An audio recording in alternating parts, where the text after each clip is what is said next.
Here we go. Once again, we back. Another episode of Strip Clubs and Art Galleries. I know I caught y'all off guard, so I'm going to just address the elephant in the room immediately. I ain't had no niggas on this show since I started. You hear me? Not one, right? But I kept telling myself, people be like, man, you got to have some niggas on the show. Like, we got niggas in the industry. We got perspectives and as well. And I was like, bro, I'm not going to do that if it ain't the right person. Exactly. You feel me?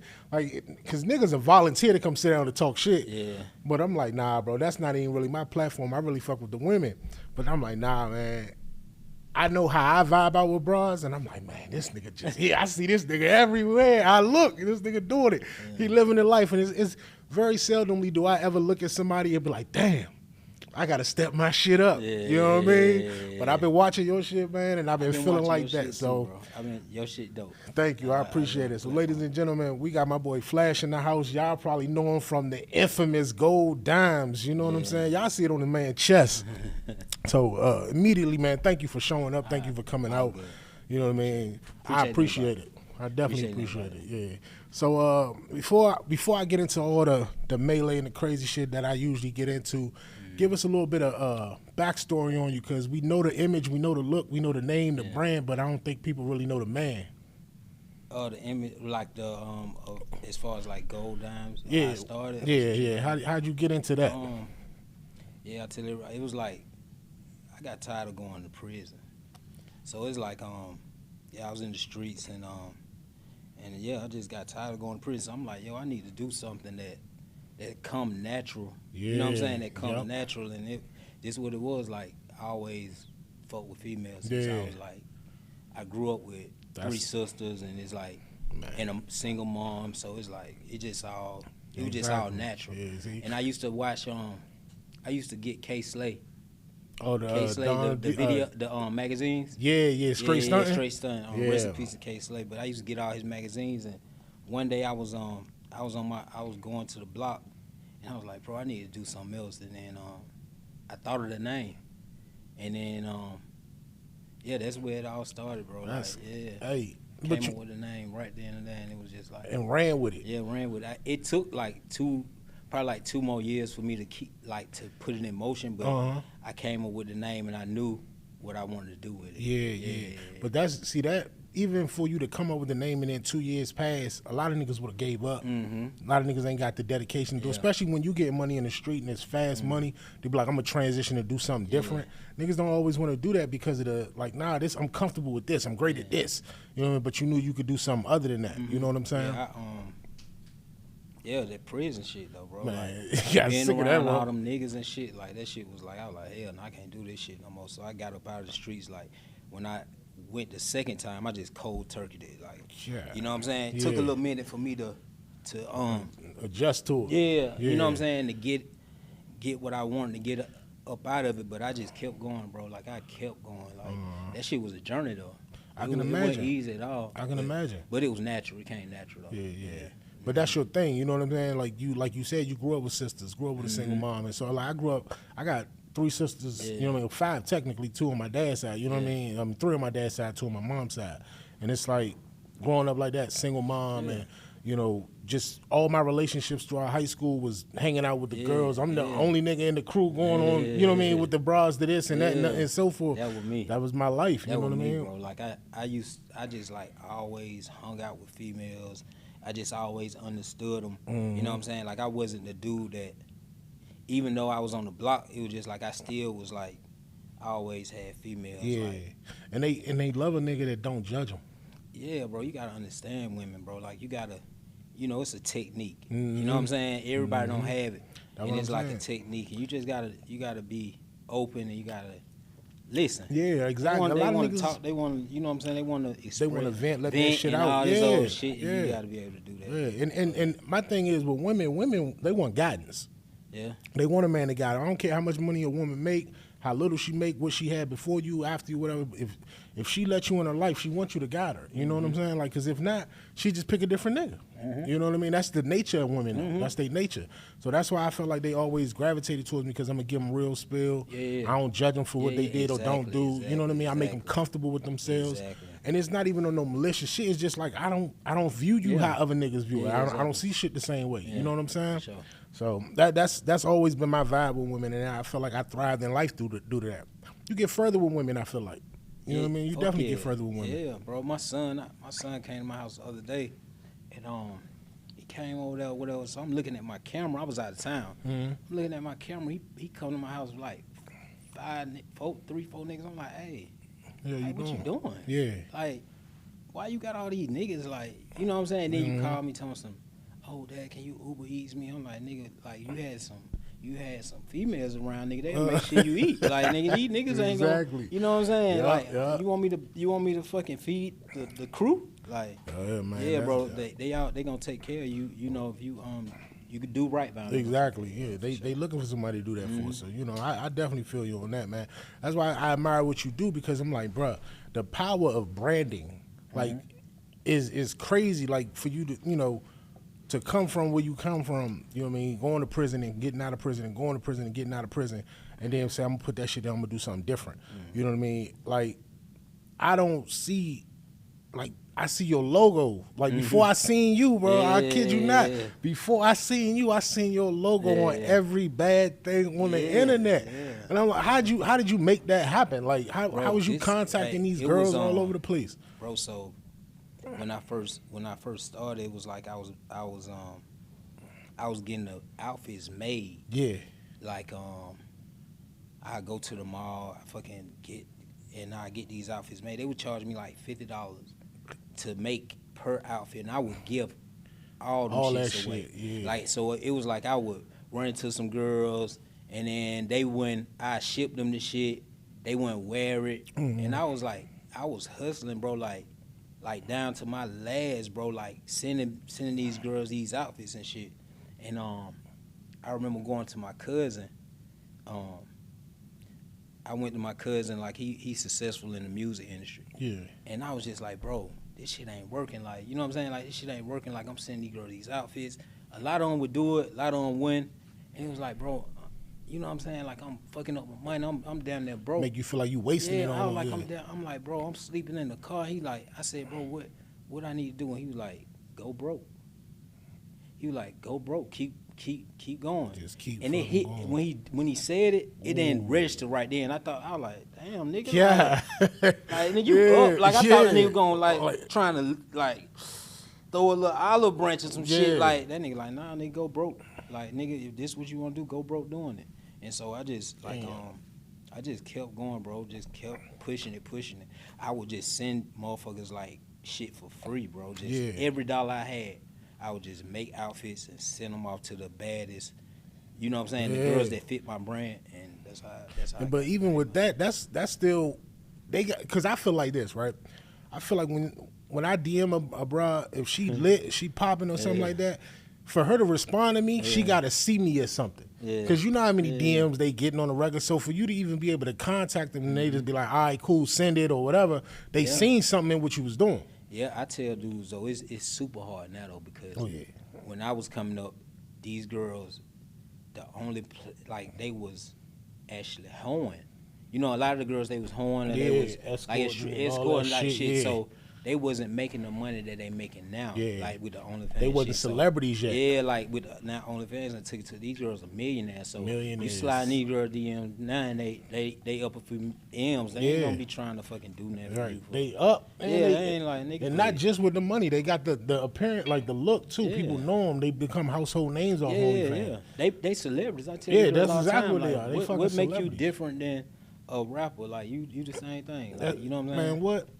Because on God, like when you put it that way, when you put it in that perspective, if we just look at numbers, just numbers in general, the engagements is probably more than a nigga that just signed the Universal Records or some shit. You know what I mean? Like they like I seen footage of Exotica. You know what I mean? I seen the Exotica footage. How niggas is lining up and paying this money to go see and meet and greet. Like, it's real live meet and greets. You never been? Never been. I'm going to Chicago. Oh, you gonna go? I'm going. Oh, yeah, Chicago. I'm going to Chicago and Jersey be the best ones. It be fucking lit. Yeah, see. It's a great time. I seen y'all at the D.C. one. I'm from D.C. So, you know what I mean? Y'all, you had some ladies up there that I'm close with. I was like, this nigga got my bitch. But you know what I'm saying? I'm like, he got my bitches up here, ass out. Yeah. But yeah, man, I seen that. And I'm like, damn, that shit, it's crazy. But I look at shit for more than just the face value. You know what I mean? Like the fact that y'all can go to different cities and connect with people, and people to come support this, or you can get this person from LA to link with this person in Miami, and they collaborate and make shit happen. Because it's not just the scenes that they putting on OnlyFans. Really, I mean that's what's on OnlyFans, right? But think about the skits they do, the skits y'all doing, the appearances, the collaboration parties and events they do. So all of these things, like, this is unifying. People unifying to come together to get money. Yeah, you know what I mean? As they should, bro. And cause I feel like that's the object. You know what I'm saying? To get the money. So, you know, it be a lot of bullshit that be into it. You know, with the women, especially like catty shit. Yeah, like, I be having to deal with so much catty shit, but it's like I'm kind of used to it. So, but yeah, man. That was the question I was going to ask you, actually. Shit, but since you bring it up now, like, I know I always feel like women never keep the same group of friends for long. Never. They can't, for whatever reason, they can't never stay. Niggas will be friends 30 Forever, years. bro. You know what I'm saying? Yeah, like, and still have issues and sort it out through conversation. Niggas will figure it out. Women, they fall out over anything, bro. Yeah, bro, that's so true, bro. And I was just on the phone with my homegirl right before we started, and she been friends with this girl I met them together. Yeah. And she just told me that, like, she blocked the type shit. Man, they ain't fucking with each other. Yeah, it's like, they never be friends for long, bro. They don't, and I always tell them, like, don't put me in the middle of that shit, cause if I meet y'all together, or if I introduce y'all and y'all develop a relationship, that's on y'all. Don't bring me in that. Bro, I tell them, I'm a grown man. Like, if I'm cool, if I met y'all together and then y'all stop fucking with each other, I'm not gonna stop fucking with this person because that's not what we do. That's not what we do. And it's like I'm always thinking about business, the business part of it. Also, it's like if you was to stop fucking with, you know what I'm saying? Like if it was the other way around, I wouldn't expect you to do the same for me. Like if I don't fuck with somebody, you know, that person wronged me some type of way. Yeah, he probably didn't wrong you. Right. So your experience with them different. So it's like I can't tell you you can't fuck with them no more, or I ain't gonna fuck with you. But the women, they be on that type of shit. It really be like, it's like if you got an issue with somebody, stand on that on your own. Yeah, exactly. Like you don't need backup for that. Yeah, exactly. Like when you asking people to side, hey, don't fuck with them because I don't fuck with them. It's like you asking for backup as an opposition to that person. Like deal with that on your own. Yeah, like I ain't got nothing to do with it. Thing be a lot of times I be meeting them together, like they be friends. You know what I'm saying? Like, I met y'all together, plenty of time. Like, you know what I'm saying? like and so you want me to stop fucking with this person for what? Why? Cause you don't. Cause the bitch stole her curling irons or some shit. You don't nah. And when you get to the root of it, bro, it's never serious, bro. It's never be that deep. A lot of times it don't be that deep. It don't be deep, bro. I done seen bitches break up friendships over fucking hair supplies, bro. But when I was talking about one of my old homeboys, like it's like the nigga just like, cause I don't really fuck with too many niggas. Right? You know what I'm saying? Because I know every time I ain't gonna say they was the reason I went to prison, but it's always had something to do with a nigga. So it's like I don't just, and I know how if I get into it with a nigga, it's gonna be like either we gonna have to take each other out, or you know what I'm saying, it's just point blank period. I'm gonna see you somewhere, I'm gonna do something to you. You gonna do something. And it's gonna be some real shit. With a female, like if she don't fuck with me no more, she might call me a bitch ass nigga. I don't fuck. You know what I'm saying? It just be some old shit like that. It just be some old cuss out shit, and then it don't be no real smoke. Yeah. So yeah, bro. So I feel you on that, man. Because that's the thing. Like when you can get to the bag without having to look over your shoulder. Yeah, exactly. Man, that's a different type of comfortable. Yeah, exactly, bro. Like I don't really deal with too many niggas, bro. Hey, look, I was telling my brother the other day, I was talking to him about this. I was like, man, I got you coming on. And I was telling him, and we was laughing, bro, because he like, bro, this nigga life is different. He said, how you getting paid to do what you do? Like, you know what I'm saying? And we sitting here having a conversation. I'm like, bro, this nigga living life, bro. He getting paid to be around bitches all day. Yeah, like, bro, you know what I mean? That's the blessing. That's the blessing. Though. But what people don't understand is like what you just said, that the shit that come with it ain't always pleasant. No, you know what I mean? It's a lot of mediation in that shit. Yeah. You know what I mean? Like you trying to... Niggas be hitting me up all the time about shit, and then it's like, you know, because why would I show the bad part? Like you don't, Right. you're not following my page to see that type of shit. Yeah. So it's like this shit. It don't just be peaches and cream, but it's like hell, no, I ain't gonna show the bad. Right, part. you a businessman. You know what like you're doing. why the fuck would I do that? Yeah, You know what I'm exactly. saying? Like Well, you this don't want ain't to see bad- that. this You ain't wanna bad see, girls you wanna club, just see nigga, some like- bad ass bitches Yeah. with fat ass. Like you don't Uh-huh. want to see the bad parts. So I'm Right, sure, right. but it's definitely not just all smooth. Yeah, nah, I get it, man. I know, and then cause I know, fucking with women on a 9 to 5 level, you get 3 or 4 of them in the room, the ego kick in. Yeah. So imagine you got 4 or 5 millionaire bitches in the room together. Like Yeah, it's like, it's tough. Some of them, you know what I'm saying? It be tough, bro. like I believe in polygamy, bro. And in my mind, I be saying, too. all right. You know, I be like, I can handle these women if they just follow my leadership. Yeah. You know what I mean? But if you got 2 women that can't, like the ego getting in the way and they just can't vibe with each other, there's nothing you can do. So I always tell people all the time, when it come to that shit, it don't matter how much you love me. I need you to love her more than you love me. Yeah. Because that's the only way I feel like this shit gonna work. Yeah. You know what I mean? Because if y'all both love me more than y'all love each other, y'all gonna butt heads all day. I think that a lot of people not with that, like they're against the polygamy shit. But I feel like if you go through ancient times, like kings had Man, 20 what? 20 bitches, bro. Like Yep. you know what I'm saying. So I don't know who changed the narrative where it's just like you gotta be, you know what I'm saying, like it's just one and it's just like, Western civilization did that. Western civilization did that. When it was the melanated people wasn't on that shit. You know what I mean? That wasn't ours. When they took those religions from us and those beliefs from us, they gave us theirs. They changed it over. You know and what I I'm saying? always and I feel like even in relationships, bro, I hate not even relationships, anything that has to do with anything. If you just go by the book, like why? Yeah. Like you know what I'm saying? yeah. Why would I? It's not one mode that can fit everything. Like if my dad or my mom did it away, you know what I'm saying? We're in a different time, different space. We traveled different paths. Why would I have to do what you know what I'm saying? You know what I'm saying? I feel like you should just be true to yourself. Yeah, You know what I'm absolutely. saying? I mean, you look 50, 60 years ago, everybody got married at 18, fresh out of high school. Yeah. That's not the culture today. not the norm We don't no do more. that no more, right? Motherfuckers wait till they down there 40 before they want to do that. I think we the generation that's coming up with the internet, the whole Instagram and it's like, bro, it gotta be something like it has to be another norm, bro, because back in the day, if you met a bitch, bro, you met her. You know what I'm saying? You Literally didn't meet, in person. Yeah, you didn't meet no bitch from California. Yeah. If she wasn't in your face. Yeah, exactly. Or fucking That's a fact. Yeah, That's so a it's fact. like it's some new shit. Yeah. So it's like I feel like we're in a new time, a new era, bro. So it gotta be. Yeah. But see, I feel like we come from, like, I'm 36. I just turned 36, right? I feel like I'm in the middle of when you actually had to approach women. Yeah. And now the internet. So I like shit. You can eat good off that because you don't have that fear of women. Like niggas 25 and under, they ain't never had to do that kind of shit. You ain't had to be in walk up to a broad and talk to her. Walk up and, when she got 3 homegirls. Yeah, and show you, let your nuts hang and be a man about, like, niggas didn't have to do that. Fucking just mad. Right. Like, shit. Come on, bitch, let's go. Bitch, like, who you, like, I ain't even talking to you. Like, what are you doing? Yeah. Like, That what they like, what the fuck? Not him. Like, yeah, like, you know bitch, what I'm saying? She ain't even saying that. Man, like, what you doing? Well, God, like that's so now you just sliding DM. Yep. Now it's the DM and it's copy paste easy.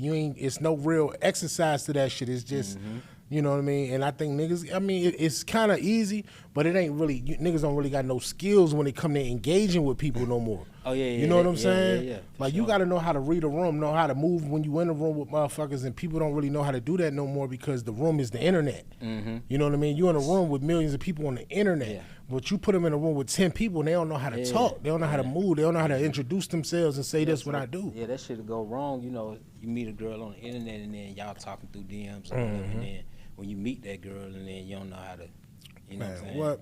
She said you don't got no conversation, you don't got no fucking None of that. None of that. Charisma or nothing. And what's funny about the internet, where it made me think, like, niggas coming out of high school when we first started getting on the internet, on the MySpace and all that shit, we was fucking with the chat lines on the phone. Man, them wasn't even the bitches we was talking to. Yeah, exactly. We thought, you know what I'm saying? Yeah. The original catfish. Yeah. Well, you thought you was talking to a badass bitch because she had a picture on her profile from MySpace. Them bitches charging $3.99 a minute. Man. Shit you got, man. Your mama kicked your ass. God, and bro, fucking that was not the bill be bitch so you was high. talking to, bro. Yeah. I done got catfish doing that shit when the internet first started popping, bro. I got catfished. Yeah, Like we was getting full deep in Volvos to go neighborhoods to see Yeah. bitches, and it be a bunch of big bitches. Yeah. Like, damn, Yeah, catfish. these ain't the pictures y'all showed us. Like, It's like back. I remember Backpage. You man, remember yeah, I They remember used to be fucking doing that shit. Backpage, They bro. used to be, bro. I used to have a lot of them Backpage bitches. They used to just take pictures and videos from my page, and niggas would go see them bitches, and it'd be like some busted shit. A whole different And bitch. then I asked one. I'm like, yo, so how? You know, when they get to the room, they see it's not you. They still be going. She like, yeah, they there. They like, here now, yeah. But I'm like, that ain't how I would do it. And a bitch, like, man, bitch I will wouldn't tell do it your like ass, that. Like, bitch, I'm finna cuss your ass yeah, out. you done bitch. violated me, bitch. Like, but nah. they hit your ass with the, I ain't say that was me. I said it looked like me. Shit, like, that's man, this crazy. is crazy, bro. Nah, that's crazy. I know a lot of escorts, man. I know a lot That's of bros crazy. that came off the back page, came off the Craigslist Yeah. before they took that shit down. You know what I'm saying? And they used to do shit like that. Yeah. You know what I mean? It's just to get the it's clickbait. Uh-huh. Before clickbait became what it is, that's what bitches Yeah, did yeah, for yeah. clickbait. So they was finessing niggas like that. A nigga will pull up to a Holiday Inn or wherever the fuck, Yeah. Quality Inn. You That's know what why I mean? Knock on the door and it don't even be that big. A lot of girls who don't do OnlyFans, they shame the girls that do OnlyFans. And I tell them all the time, like, why would you shame these girls? Because, they can actually do this shit from the comfort of their home. They don't have to go meet no tricks. They don't have to worry about getting robbed or the fucking police or kidnapped or no weird shit happening. You do this shit from your house. Yeah. So why would you, then you got to pay taxes on the shit. Like, it ain't like you know what I'm saying? Like, so why would you shame somebody for, you know what I'm saying? Like, because I came up in that era. Like, that Backpage shit, like, that's where I funded. Like, when in the beginning, that's how I funded Gold Dimes, bro. Like, it was like, so to see that shit from, and that shit was scary every day. Yeah, Like, 'cause it you don't know what the always fuck was you some dealing with. shit. Like, it was always, you know what I'm saying? Yeah. And it's just crazy. So, Yeah, man. I understand completely because at that time you ain't know who was coming through the door. yeah. You ain't know what intention they Police, had. yeah, You know what I mean? Nigga robbing or And you all type of making shit. you then compared to what you doing on OnlyFans, you making pennies. Exactly. And you risking time for Yeah, pennies. exactly. And people don't like that though about the OnlyFans because it's Yeah. like, yo, you can legitimately be a millionaire from the comfort of your home based on your appearance. Yeah. And people don't like it Yeah, because the they don't. motherfucker got to go get 40K a year in 12 months. You know what I mean? But And give up all that time. They don't like but it. They don't like it, but it's like you gotta go with what's going on. Like, you know what I'm saying? Like, I've been going to the strip clubs lately a lot, and the strip clubs are down. Oh, yeah. And it's because a lot of these girls like, fuck that. Like, Yeah. I could be at home and do Yeah. this. Why pay the OnlyFans tip shit. out? Why Yeah, let pay these the niggas tip rub out, my rub on ass? me and all this shit. Go home smelling Then, like then my sweat. kids, like I be at home, a kid. Like, you take a few hours on OnlyFans, make you a few videos. Yeah, An yeah. hour a day, bro. You know how many videos you can make in an hour? 10 minutes, Yup. 10 minutes. Like, you can fucking make 10 videos a day and then fucking just be at home with your kids or your family all day. Yeah, and see, that's what I told. I was talking to a homegirl of mine, and I was telling her, I said, the thing about OnlyFans is anybody can do it, but everybody can't do it. Yeah. You get what I'm saying? Yeah, nah, like, anybody can sign up and make create an account. Yeah. But you'll fuck around thinking because such and such made this amount or this person got this many viewers, you think, oh, just because you put the link in your bio, it's going to work like that. Yeah. Nah, it don't, like, they don't really consider do that, the work, the ethic, It's the money, the money, you know what I mean? A lot of work they go Man, into the that promotion shit, bro. into that shit, like, I know a lot of girls that do that shit for 1 month, and just like you say, they be done talk to this girl that made $90,000 a month, and then she's like, oh, I ain't making nothing but $700.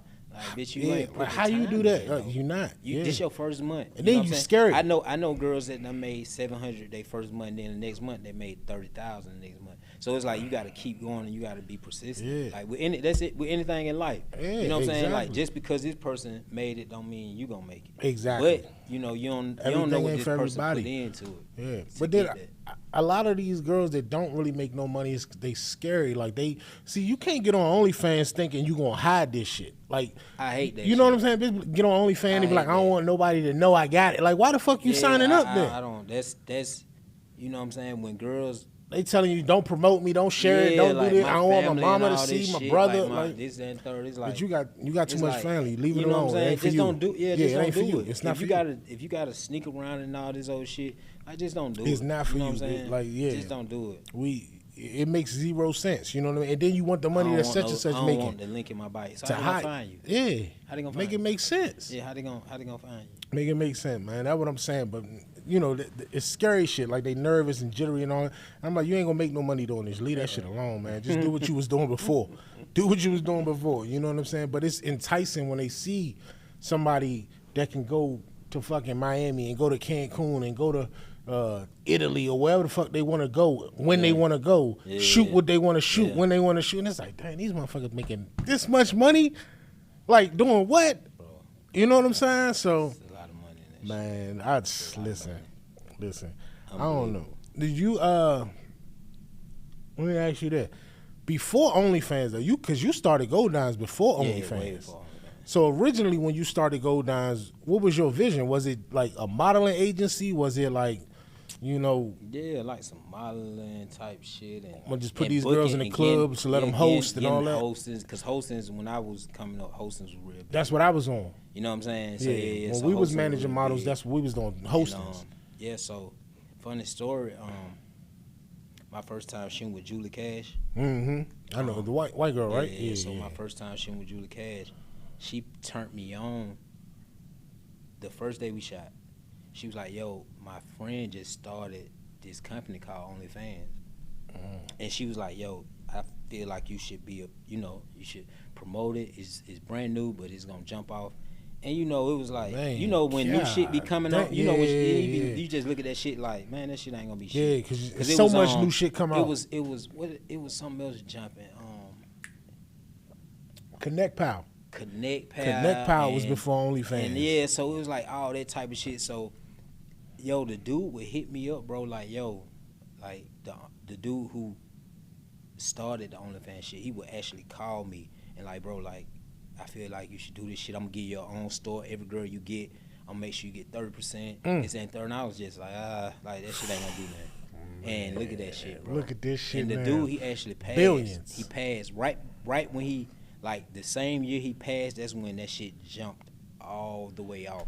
And it's like, damn, bro, like, you know what I'm saying? I be looking at that shit like, damn, bro, like, if I would have started, like, when this dude was hitting me up, like, I would have been. You'd have been an investor. Gone. You'd have been, I would have been way. You'd have been gone, an bro. investor on the board. Way gone, bro. Well, fuck yeah. Like, he used to do, man, this man used to fuck with me so hard. He used to do, like, my photo shoots and shit. Like, he was in California, like, if she had, I sent her a few outfits and shit. Like, he'd do this photo shoot for her. And it's like, man, like, it's crazy. Bro, you'd have been great for that too, dog, because the way you branded your own shit, imagine what you would have done with that. Oh, bro. God. I miss that shit. Damn, imagine what you Every done time I with that talk shit. to Julie, too, I be like, damn. Like, she make sure she tell me. She like, bro, you remember I plugged I you? put your ass Bro, on, she nigga. plugged me way. Man, She plugged what? me, too, bro. Man, And, God damn. yeah. And she one of the ones, like, you know what I mean? So Yeah. you coming from her, you kind of got to take that shit like, yeah, you know what you talking about. Let's do it. You know what I mean? Yeah, nah, for real, yeah. Yeah, bro, because OnlyFans came and that shit been competing with Pornhub and competing with browsers and shit like that. Like, it's really it can put an amateur, like, because they don't even say amateur no more. Yeah. You remember before OnlyFans, right? yeah. When you go on a porn site, yeah, you had amateur and porn all that stars, then shit. you had the Yeah. amateur genre. Yeah. The homemade shit, the voyeuristic. They don't even call it Everything is that no homemade. more, bruh. Everything's home. It's all the porn stars do OnlyFans. They Yeah. left that shit to They come don't do even this. do fucking like real porn like Man, with they- these companies and Man, shit. what for what?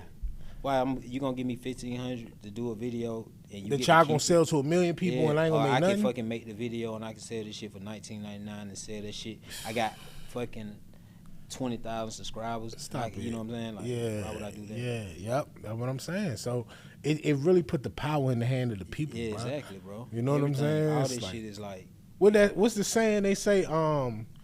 When the inmates running the prison, like they really put the power in the hands of the people in it. Exactly. You know what I mean? So you don't need It's all on you. you don't need none of that. You don't need it. You So, need a fucking yeah. iPhone Man, and what? maybe a fucking one of these. Yeah, You OnlyFans don't like even need that shit. Like, OnlyFans like fucking Apple Music to a rapper. You know what I'm saying? exactly. Like, you really put the power in my lap where I can release what I want to release when I want to release it. I don't need a deal. I don't need a deal, yeah. I just need viewership, and I do what I do and I see what comes from it. Yeah. Man, what? Listen, man. My thing is, when it comes to that, though, right? Everything elevates. There's always something up. Connect Power left, OnlyFans came. You know what I mean? So forth. And then, like, you know, a couple years, what was it, 2 years ago when they were saying OnlyFans was they was done. They wasn't letting the girls do the shit no more. Them niggas realized how much money they was about to lose. Them niggas. Bro, so many niggas said, hell nah, that man. Bro, with so many niggas and bitter bitches happy. I would go on like the little blogs. I told her that shit wasn't gonna be it's a wrap. And I said, bro, them folks done made fucking 10 billion. You think They they finna let up. that shit go? Man. You think they finna let that shit go, bro? Like, just oh yeah, like fuck it, it's over. Ain't no way. Like, every girl used to call me stressed, like, oh, I don't know what I'm finna do. I said, baby, relax. Listen, you fine Like, regardless. just It don't relax. matter what the link say. Yo, just relax because these folks not gonna let this shit go. They not doing that shit, bro. That shit was cap. They can't do it. They can't do it. Yeah, why would they? Too much of the, like, their why would net they? profit, it don't Why make would sense. why would you let something go when you actually put the blueprint down and you showing a nigga that you showing a motherfucker that you know got a couple of dollars, they could do the same thing. Like they could just put a platform out. You hear me? That's why it was so many platforms. These little That was about to come in, they was yeah, just yeah. making little shit like Real quick. little subscription. Real quick, the nigga Tiger came up with a joke. You're like, fuck OnlyFans, we doing this now. Like, niggas coming with shit quick. You let that shit go. Like, you want to. nah, for real. Because one thing about that I say about like the sex industry, bro, is recession proof. Absolutely. You know what I'm saying? Like it probably make more money during a recession.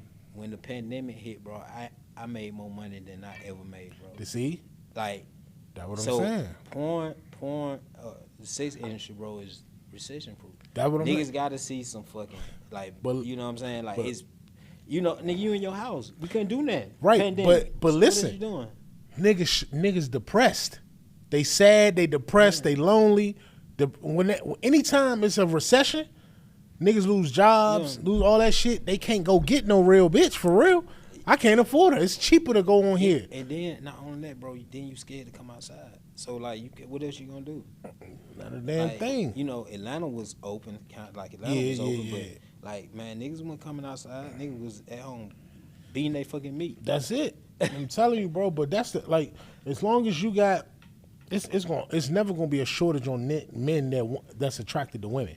You know what I mean? Like Bro, sex will never, bro. It'll never be. It's recession. How can it not make money? Recession proof, bro. It's recession proof. Right. But see, what I'm saying is, this is the thing, right? If you got, let's say, if it's not a recession and niggas got they money together and they doing pretty good, niggas want to travel. They want to go see real women in person. They want to hook up with real women. They want to do that. But during a recession, you don't have that income to do that. So how you getting your shit off? You got to go to the internet. It's on the internet. Right So it's there. going to boom during a recession every time. Yeah, it's on your phone. It's right there. Every time, Yeah, right? right You know there. what I'm saying? Any girl you dreamt about, nigga, get on the internet. Like, subscription, bro, and fucking and Bruh. go and do your thing. hey, you know what? You're the right person to say that. Mention this too. I be having this thought, right? Where I be thinking about like when I was early 20s, right? Yeah. Where I text a broad or I talk to a girl. This niggas had T-Mobile sidekicks and shit like that, right? First iPhones, Nextels, all that kind of shit, right? But when it first started getting picture mails through your phone, when you was get them first picture mails, niggas used to be so pressed to get a girl to send a picture. Yeah. She'd send a thong picture. You'd be like, oh shit, I got a picture of such and such and thong, shit like that, right? It used to hit different. Yeah. Because women not even women, because a lot of them was still young as fuck, like not even really a woman yet. But on their way to that, still developing and shit, and they'd send you pictures and shit like, you be like, damn, man, I seen such and such naked. Or I seen such and such do this and all that, right? Yeah. And that shit used to be so fucking taboo. People be like, oh my God, don't let the tape get out. Don't let nobody see the video. Yeah. But now, nigga, you get on Google, you type anybody name in. I'm saying you because can find that shit. Even with like OnlyFans when they first started, like girls would do a minute twerking video and sell that shit for $50. Because you gotta understand, like Instagram was a platform. You know, they'll fucking delete your shit. Yeah, it was a picture platform. So you know, if you do too much, they'll delete your shit. So So imagine you been lusting or this your favorite fucking model, and then now all of a sudden she naked doing a twerk video, some shit that you never seen. So she was like, motherfucker was selling a minute twerk video for $50, bro, and it was going. So it's just the same thing what you saying. It's just like I ain't gonna hold you, cause it's porn stars, right, that I used to watch when I was young, that I was obsessed with as porn stars. What's your favorite porn star? Bruh, I like white porn stars, right? I never really fucked with the black porn stars because I felt like I could see black women in real life. The porn stars to me was like Hollywood. It was like, these are women I'd never be able to reach. But then when OnlyFans came, they made that shit attainable. You can go, Lisa Ann was one of my favorites. Lisa Ann gonna be at, you gonna see me on her fucking line. Lisa Ann, Kendra Lust, fucking, it was all, they all older now because they was young when I was young. Like, they was in the industry when I was like a preteen teenager. But back then they was celebrities to us because it was like all you could do is go to the Blockbuster or wherever and get a tape of them. But now you can literally DM them. You can DM them, they can respond. You can comment, they can respond. You can get on their OnlyFans and they can respond. They go live. Yeah, for sure. Think about that. When we was young, even outside of OnlyFans, I'm just thinking like in '97 when I was what I might have been 8 years old, 9, 10 years old, whatever. In '97, if the nigga Biggie or Tupac would have got on Instagram Live in '97, you know what that would have made niggas feel like? Yeah. That ability to have that reach to your audience. Yeah. Because when we was young, we had magazines. Yeah, everything you heard from a nigga was in a magazine or an interview, right? Yeah. So there was really no fan to artist engagement or fan to celebrity engagement. Now you can literally reach the fucking the top dog through a message. Yeah, exactly. Yeah. That's crazy. Yeah, it is. Like, people be like, oh, think about it realistically, bro. You got Beyonce number down there. Yeah, exactly. Because you can send her a message and she can respond. Yeah, she may. You know what I'm saying? She can see that shit. Yeah, she might not even respond. Just the fact that Beyonce saw that shit. Niggas will lose their mind. So it's like, to be able to do something and it ring off in that person's pocket. Like, damn, I just sent Elon Musk a message and it rung off in his pocket. He might not respond, but it rung off. That's crazy. Like, that's where we at as a society. Nobody's unreachable anymore. Exactly. So the business side of that shit means you can monetize damn near anything. You can sell anything because everybody got one of these. Yeah, exactly. Everybody got one of these. Nigga, you got two, I got two. You know what I'm saying? Yeah. So it's like they gonna go off. Like, you have unlimited access to the world. Yeah, exactly, bro. So it's nothing you can't do. It's no excuse. Man, what? It's no excuse. No excuse, bro. So where you think shit gonna go? Because I'm gonna tell you where I think shit gonna go, right? Yeah. I feel like we trending towards virtual reality adult content. Yeah, they got those shits. I've been seeing them. You seen that, right? Yeah. So I feel like these girls that do OnlyFans and all that kind of stuff, like the strip club, gonna become virtual. The OnlyFans gonna become virtual. Niggas gonna put that Oculus mask on or whatever, and they'll sit in a chair like this, and they'll feel like Tokyo Drift right there in front of their ass. You hear what I'm saying? That's what they gonna feel like. Like, she right here, because in the Oculus, that's where she at. Bro, imagine that. Imagine what they gonna pay for that. Look, bro, the way the world moving so fast, bro, it's like, that shit's scary to even think about. Scary as fuck, bro. Because I don't know where this shit going next. But this ain't. It's gonna go somewhere. It's gonna go somewhere. You know it's gonna go somewhere, right? So exactly. They gonna be laughing about this shit like 20 years from now. They gonna be like, y'all doing that corny ass shit. Like, man, this is what we doing. Listen, I know that's what niggas gonna do. I know it, cause it's like, you think about it, right? Even casinos, like casinos are doing that. They gonna end up doing the same shit, right? Yeah. But you gonna let niggas gamble from home? Nigga don't gotta go to Vegas to lose everything. You put it in my household. Yeah. If I got a problem, you gonna exploit it. Cause it's one thing, like, I could have a problem with gambling. As long as I don't get on that flight and go to Vegas, I'll be all right. Yeah. But now you gonna put Vegas in my living room? Yeah. And now I gotta fight that temptation every day? Yeah. You know what I'm saying? And when you say that about the adult industry, man, I remember when you had to buy a membership to get on certain accounts. Like certain websites, you had to have a membership. Yeah. That shit is a thing of the past. Like, it's like, yo, now you can go to Pornhub and X videos and so forth and see everything. Yeah. You know what I mean? But I think we've grown to a society where curiosity has hit a peak where it's like, I don't want to see the celebrity. Because remember, celebrity sex tapes was big. Kim Kardashians and Pamela Andersons and all that shit. That shit was major. Yeah. Niggas want to see real women now. They want to see the girl next door. Exactly. I want to know how Tamika down the block do. Exactly. You know? So that's when I said that to you about how women used to send pictures and shit like that, and nigga would go crazy for a picture in some boy shorts.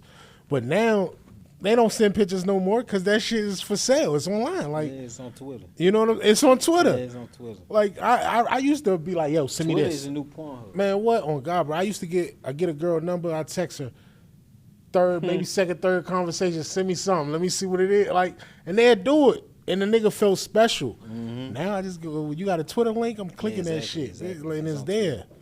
But they learn how to monetize it. I ain't mad at them though. Yeah, man. You know what I'm saying? I ain't mad at them. Yeah, that's the new shit. Man, what? Let me ask you a question though. I know you said like you didn't seen a lot of catty shit. Well, tell me like a wild experience, something crazy that happened with these models that you be like, man, I can't believe this shit that happened. Like my life is different. I know something. You know what I mean? Bro, it's so I can't, bro. Leave their names out though. Don't say nobody's name, but I know. I'm just trying, bro. It's so much shit, bro, be going on with this shit. Man, I'm gonna have to get back with you because it's just like it's so much shit, bro, be happening. It's like just crazy. It's an everyday thing. Oh, it's consistent. Yeah, it's consistent, bro. Every day, it's like consistent. Some consistent shit. Just like you said, I'm easy. Like a lot of people like call me to talk to me. Like I never go asking people like, yo, what the fuck going on? This like everybody call all the girls. They call, so it's like they. Cause you the common denominator, bro. Yeah, bro. Like you know I be feeling like I need to fucking like do some what's that shit, like a relationship type. Yeah, cause I sit your ass down right here and then I get paid type shit. Everybody call me about all type of shit. They don't want to let you down, bro. Like if something go on between two of them, they gonna come to you because neither one of them want to be the one to let you down. Yeah, I promise you that's what it is. Yes. They like, I gotta tell you, you know what I mean? Yeah. I gotta tell Flash because this shit, like, it wasn't my fault. Such and such did this, and I just react because they don't want to be the one to let you down. Yeah. So I hope that's what. I asked you that to ask you this. What make you decide to work with somebody? Oh, really,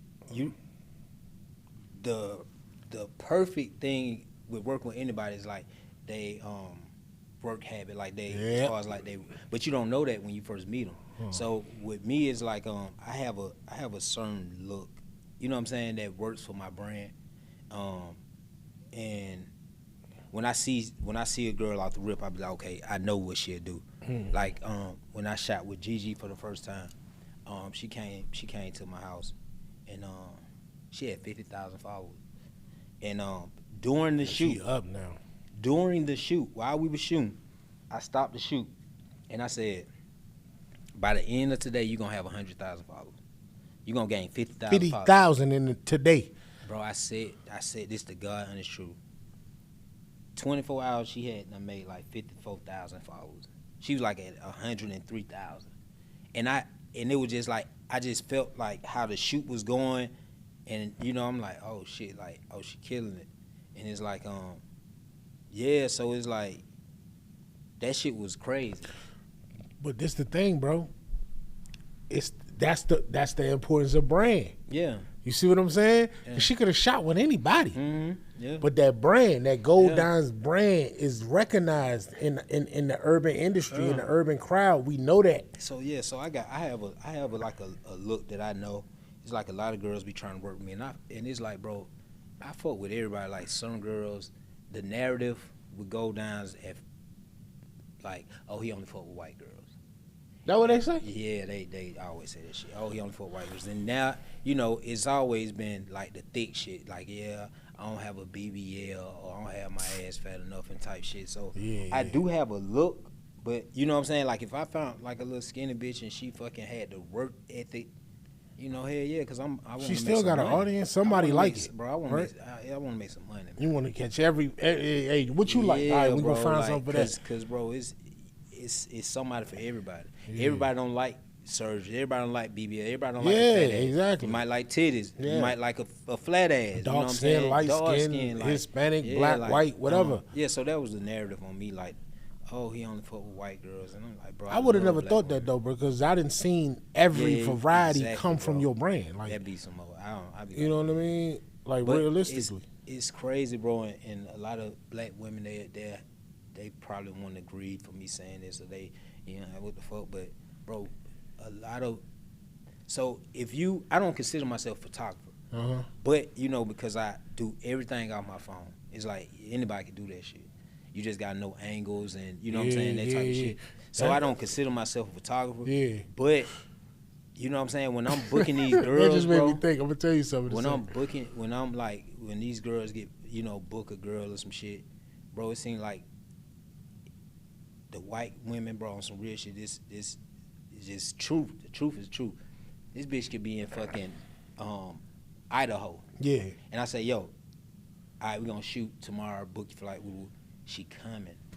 Like a lot They of treat it with a little more professionalism. yeah, it's like they you know what I'm saying? It's like they, and you know, if you work hard at something the way I work hard at my brand, bro, I value my brand. Like, I look at my shit. Yes, other people may not look at my brand as how I look at it, and I don't expect you to, because I know the blood, sweat, and tears. You know, the shit that I had to go through, sleeping on the floor, sleeping in the car.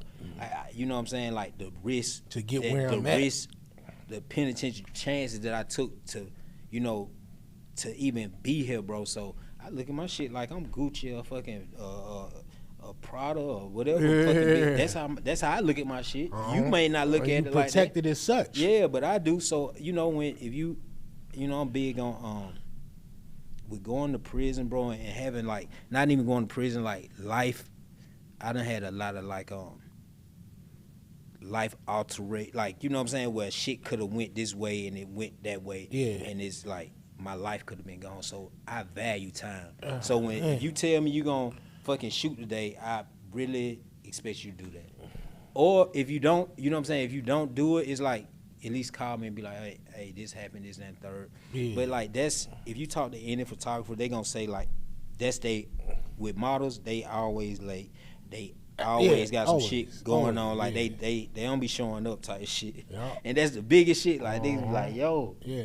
I was talking to my nigga yesterday, and he had 3 cancellations yesterday. He like, bro, I'm so tired of this shit. And we go through that shit. Because you think you're dealing with models, but on a basis, like, you're dealing with women. Yeah, women like you know what I'm saying? You can't get your wife to come out the house on time to go to dinner. What make you think you gonna get a? You know what I mean? I don't expect nobody, like no woman that ever did anything what I expect them to be on time.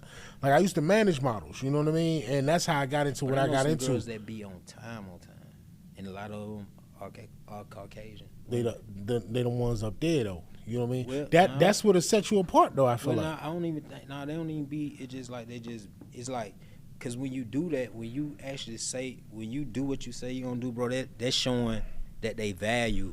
You know what I'm saying? It's a value. And it's like they value whatever you bring it to the table. So if you tell me, oh, I'm coming at 6, and then you hit me at 11, it's like you're not valuing this shit like I'm valuing it. Like, and I don't like that shit. Like, I feel you. I'm bro. I'd rather for a motherfucker to borrow some money from me and not pay me back than waste my time, bro. Time is the most valuable. You can't get that back. You can't get. You can get that money back. You can't get that time back. You right, because I think about a lot of women that I've encountered in life. That's the number one thing they waste. I never felt like I wasted money on a broad. I've only felt like I wasted time. Exactly, bro. You know what I mean? Money, you can get it back. Come and grow, bro. Yeah, bro. Come and go, bro. I got it to spend it. You get it to spend it anyway. But you know what I mean? Though, time, bro, you can't get that shit. You done wasted your fucking 5 years with this bitch. It ain't nothing go. It's just disrespectful. That's 5 years that you could have, you know what I'm saying, been doing some more shit. Like, so. See, it fuck with me because it make me feel like you think you better than me. Like, if we agreed on a certain time, you come 2-3 hours late and you expect that I was still here, you don't respect me. You think you better than me. And I wear my feelings on my sleeve. So a lot of times when motherfuckers be late or they don't show up, they be like, damn, you okay? I be like, hell nah, bitch. You play with I'm not, because it's like, I really value my time, bro. Like, I've been in too many situations where, bro, some like life and death situations where I know that, bro, this time shit is like valuable, bro. It's super valuable, bro. Yeah, see, they don't get it though. Yeah, and that's the difference between men and women. Like, I think this might come off wrong to a lot of y'all, but I just feel like men have a instinct when it comes to respect. Like, we'll respect another person until you disrespect us. Women have a different approach sometimes where they feel like they are to be respected, and they kind of identify respect with tolerance. So it's like, I gotta tolerate what you do to make you feel like I respect you. Like, oh, bitch, you done slapped me in the face, or you done broke my wrist, or you put your feet up on my coffee table. Like, a lot of times women will challenge you and do shit and think like, oh, I could do whatever the fuck I want because he respect me. Like, nah, that's not respect. That shit go both ways. Yeah, if you play with me like that, I'm gonna play with you like that. And then you're like, oh, this nigga disrespectful. He called me a bitch, or he called me this, or he called me that. And it's like, nah, you came in here wrong from the rip. Exactly. You know what I mean? I feel you, bro. Like, that's one of the reasons why I kind of transitioned from managing models. Yeah. Because, you know, with hosting, nigga, you got a certain time you got to be there. Exactly.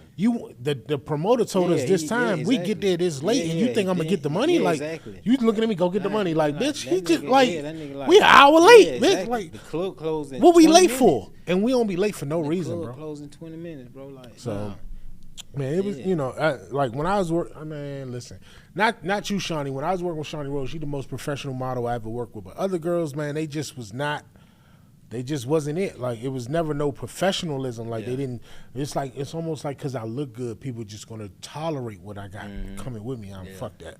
Anyway, though. That ain't the way. Yeah, I'm not on that shit, man. It ain't, you can't become a millionaire like that. You can't make money like that. Like, you gonna burn bridges and that shit, and you can't repair that. Once it's done, it's done. So that is what it is. Let me ask you this, since you said that about some of the ones that's not professional. You got a favorite model to work with? Oh shit! Put me on the spot. Favorite model to work with? We got this little inner circle. Like, I got this little inner circle type family shit going on. You ain't gotta tell me. I didn't see it, nigga. I'm watching. Tokyo, Gigi. Yeah. Like the little inner little shit. Like Let me see. You said Gigi. You said Tokyo. Lisa. Ayers, Sarah. Is Sarah in there? She in the mix? Yeah, she is. But Sarah don't. She like to do her own thing. She like, bro. She see that she is. She gonna know what I'm saying. But she's an acquired taste. A lot of females wouldn't be able to work with Sarah because she's like, she's a acquired taste. For real? Yeah, she's fucking, bro. You turn the camera on with Sarah and you just let her do her thing. Like, she don't need no directions. You know what I'm saying? Like, she just go crazy.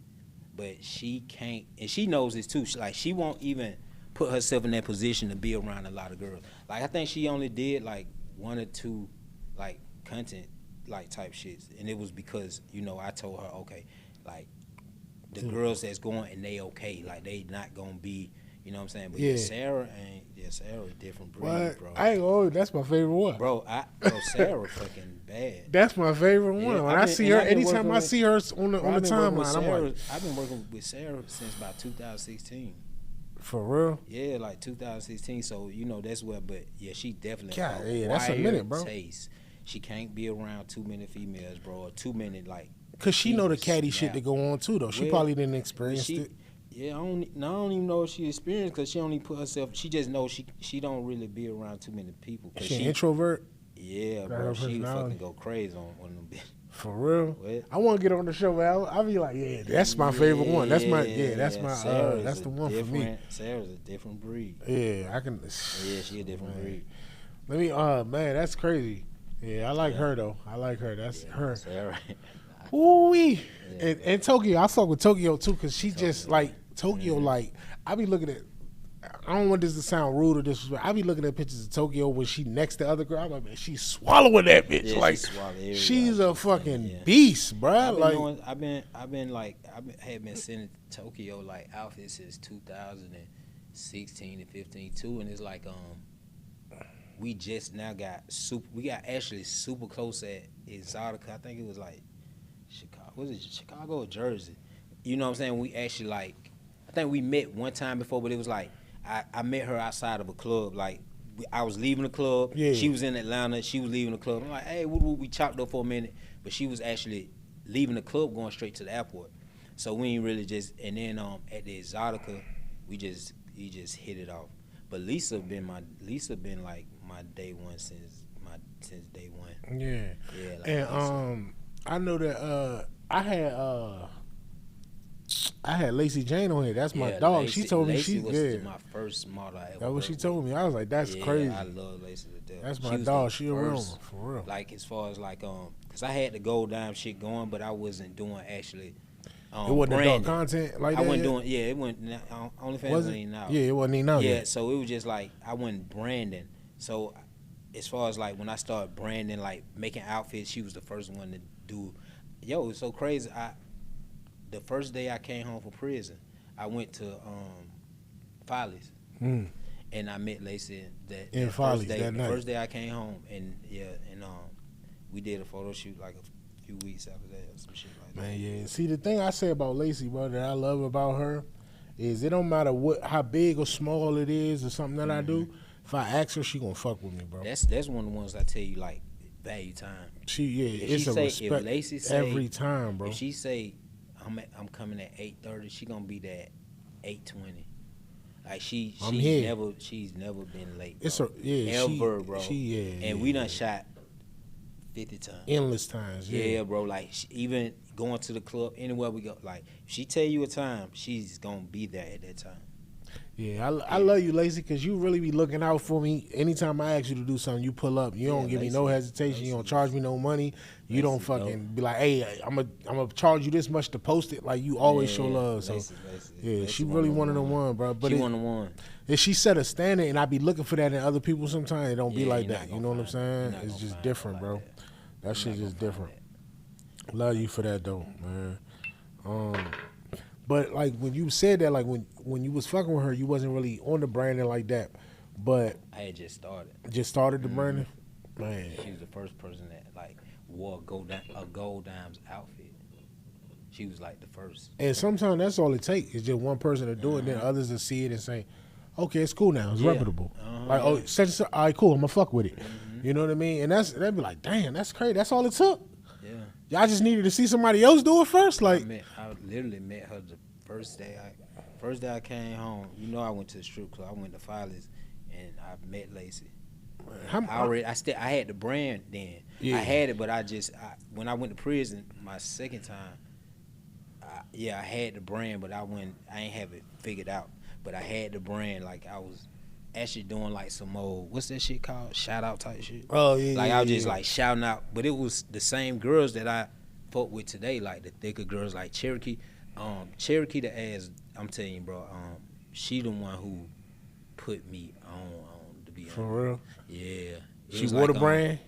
Yeah, she's aware, but she so just like you said, you know how you said like when you just hit a person, just like you might hit a person in DM and then they respond. So yeah, I hit her one day and I was like, yo, I wanna work with you, like what I need to do. And bro, she hit me back like I got 2 bookings. She was like, fly to Texas, and she was like, I'll take you to my bookings or whatever this and third, and we'll figure it out. So I flew to Texas, bro, and I went there like I ain't had no hotel room there. She was like, nah, you stay at my house.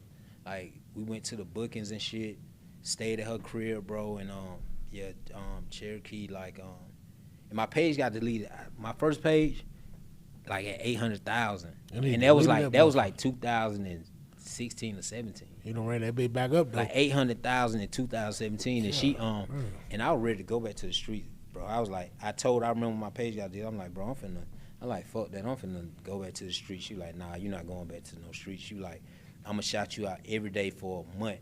Man, that girl shouted me out every day for a month for like, she at least like 3 times a day. She shouted my page out 3, and she always had her big ass platform, millions of followers. And yeah, because she really a legit porn star. Yeah, like, and it's so crazy, bro. That's a household name. That's my favorite porn star of all time.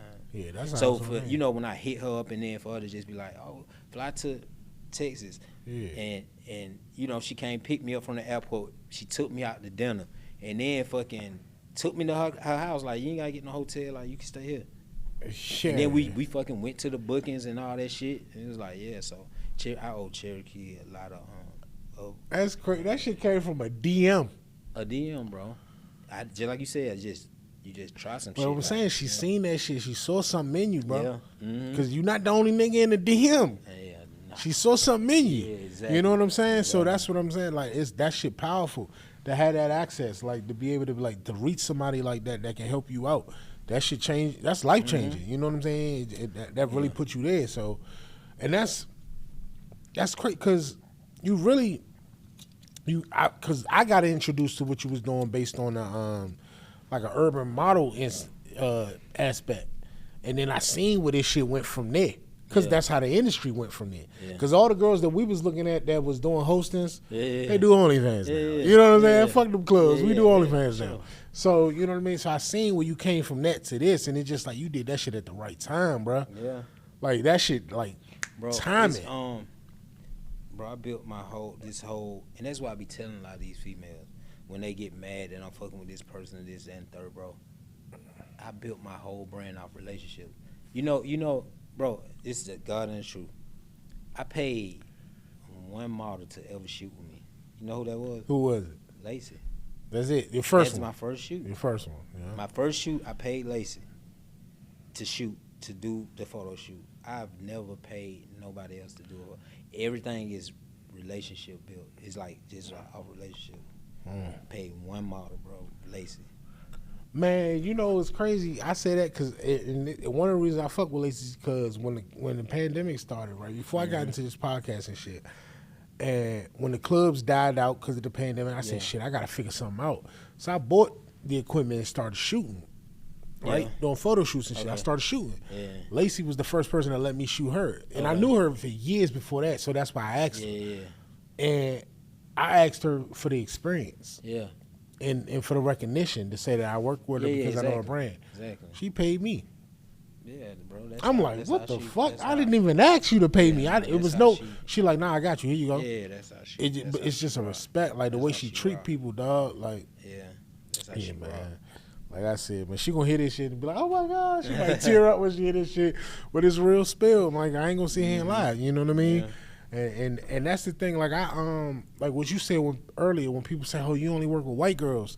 And it's like, no, I work with who respect me. I work with who treat me. Bro. You know what I mean? In that manner. That's what it's about, bro. Like, you know what I'm saying? You value, bro. You see value in me, and because I'm not gonna work harder for you than you working for yourself. And I know what it takes. You know what I'm saying? Like, I know what it takes for these girls to actually do what they do. I done seen it. Right. You know what I'm saying? I done seen these girls, you know what I'm saying, make $2-3 million in a year, and I've been a part of it. So it's like the blueprint. I got it, and it's like if I see you slacking or lacking, I'm not finna go hard for you. Yeah, because you know what I'm saying. Like, I shouldn't have to tell you to go hard. Like, exactly. And they should see what you do and know what they come. Bro, because like, don't come into this fold if you ain't like this. Yeah, exactly, bro. Like, cause this shit for you. Like, yes, I make a percentage, but my percentage, bro, is nothing compared to what these girls. And compared to what my brand can do for you. Yeah, exactly, bro. Like, bro.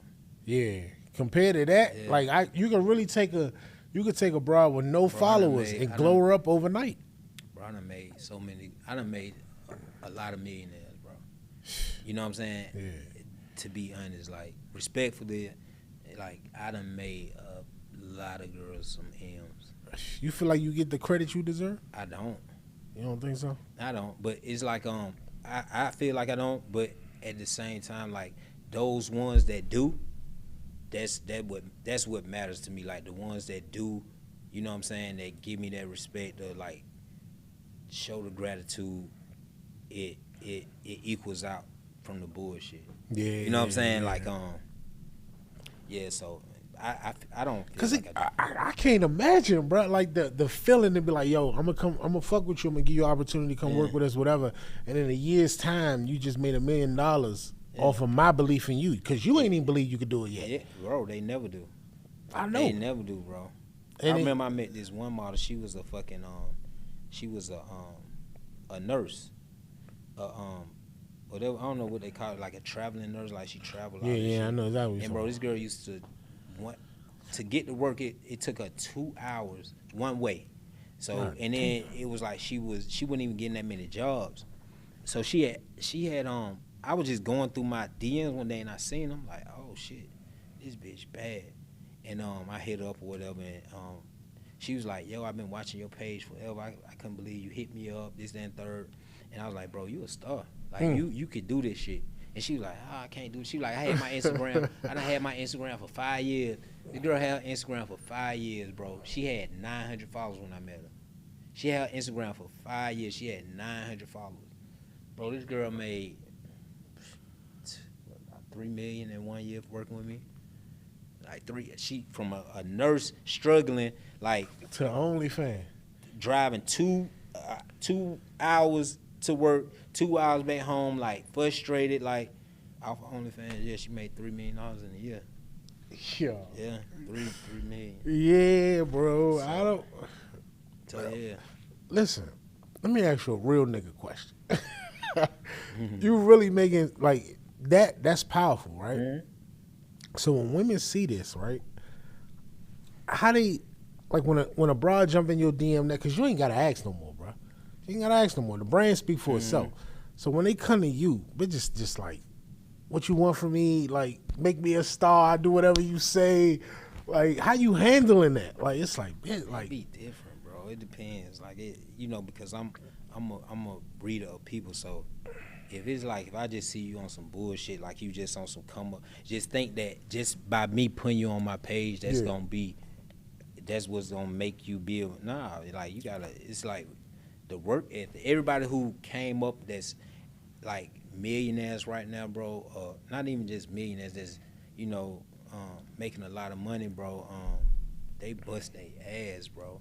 So I could read that shit. You just trying to, you know what I'm saying, just want to be on the platform and get a few followers, like, you know what I'm saying. And then some girls like that when they get on there and they fucking max out, like a Gigi, like she maxed the fuck out, like she and household name now. Yeah, $1 million now in a year, and then less than a year. Household, that's crazy. And like the way I view Instagram, right? I don't look at it like when you say like, oh, I put you on my page. I look at it like a website. Like everybody's page is a website. It's up to you what you do with it. Yeah. You get on Instagram, you posting your kids and your mama and all that shit. Like you ain't trying to make no money off of it, bro. I don't even if I work with a girl, right? Mm-hmm. And yes, it's gonna be adult content. If you got your kids on your page, I immediately don't work with you. I won't work with you. Yeah. Like because you can actually Instagram don't tell you how many pages you can get. You can fucking make a personal page and put your kid. Why would you want to put your kids? Yeah, you know what I'm saying. That's one thing I feel strong. I don't like that, bro. Because it's like keep your personal life the fuck off here. Why would you be? You know what I'm saying. One moment selling ass, you selling a fantasy. Yeah. And because and then you gonna come back with your son third grade graduation. You know what I'm saying? It's like, yo, like, do you realize like, men, bro, we so. It's like we don't give a fuck about that. None of that shit. You know what I'm saying? And then you have to actually think about the consumer is the men. Who you attracting. Yeah, like the men are the ones who gonna subscribe. No, the bitches ain't gonna subscribe to your OnlyFans. No. So it's like, if you it's a male consumer business, why would you put your kids, like, we don't get, it's a nigga that's gonna be in your DM like, oh, your son cute, handsome, oh, he play football. They just trying to get a conversation. Yeah. They don't give a fuck. But then, see, I don't like when they do that shit and then they got daughters. Like, but you won't hear with your ass out every post, then you post your daughter. Yeah, I don't like everybody that you done attracted in the last 6 months came to this page to see that ass out. Bro, then you gonna post your daughter? Any female will tell you, bro, if I'm working with you and you post your kids, that's a no for me. Keep that shit the fuck off here. Yeah. Nah, I agree with you. Because it don't make sense. Like, this shit for business. Sense, use this shit for business. I got a personal page, bro. That motherfucker got 5,000. Yeah, she got 5. Bro, I swear, bro, my personal page, because I think on my Go Down page, I post my personal, like the at in there. Mm-hmm. Man, I swear I probably got 100,000 fucking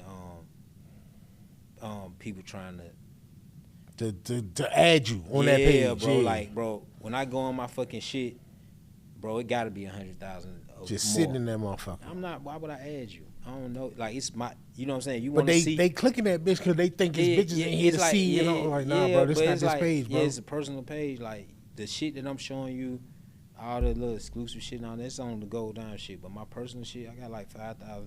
That's like motherfuckers I went to school with, family, or some shit like some cool shit that I done met. But I'm not fucking adding you to my personal page. Yeah, and I just don't like that shit because the internet is weird, bro. Like you can attract so many people, but you don't know who you attracting.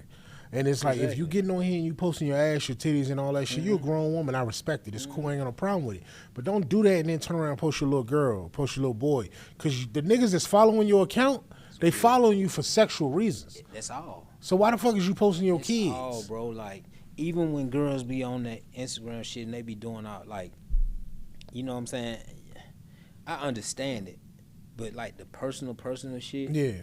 Like, bro, like venting why you and shit. venting all this shit? Like, bro, you know what I'm saying? Like, bro, listen. Oh my god. I mean, it don't make sense. Shit. It's like it don't like you know what I'm saying? It don't make sense because you gonna be venting and then you gonna get a bunch of niggas in your DM, fucking oh baby, oh you going through it like why you like you supposed to be trying to get motherfuckers to subscribe, pay, subscribe, pay. Like you don't have to do all that venting. Nah, for real. Listen, my ex, right? I had one. This is back when I was in DC. This was years ago. This is probably 10 years ago, almost now, right? Before OnlyFans, maybe Connect Power might have been out at that time. Maybe it wasn't because we didn't even entertain it, so I don't think it was out yet. We was using her shit strictly for club hostings, and she started dancing. She was dancing, so we'd do that to promote where she was going to dance at. So we ran her page up.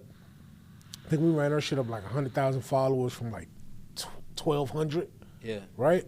She started smelling herself, feeling herself. NFL niggas start DMing her. NBA niggas start DMing her. You know what I mean? Bitch got an ego, start, you know what I mean? Acting different. And the engagements were so crazy.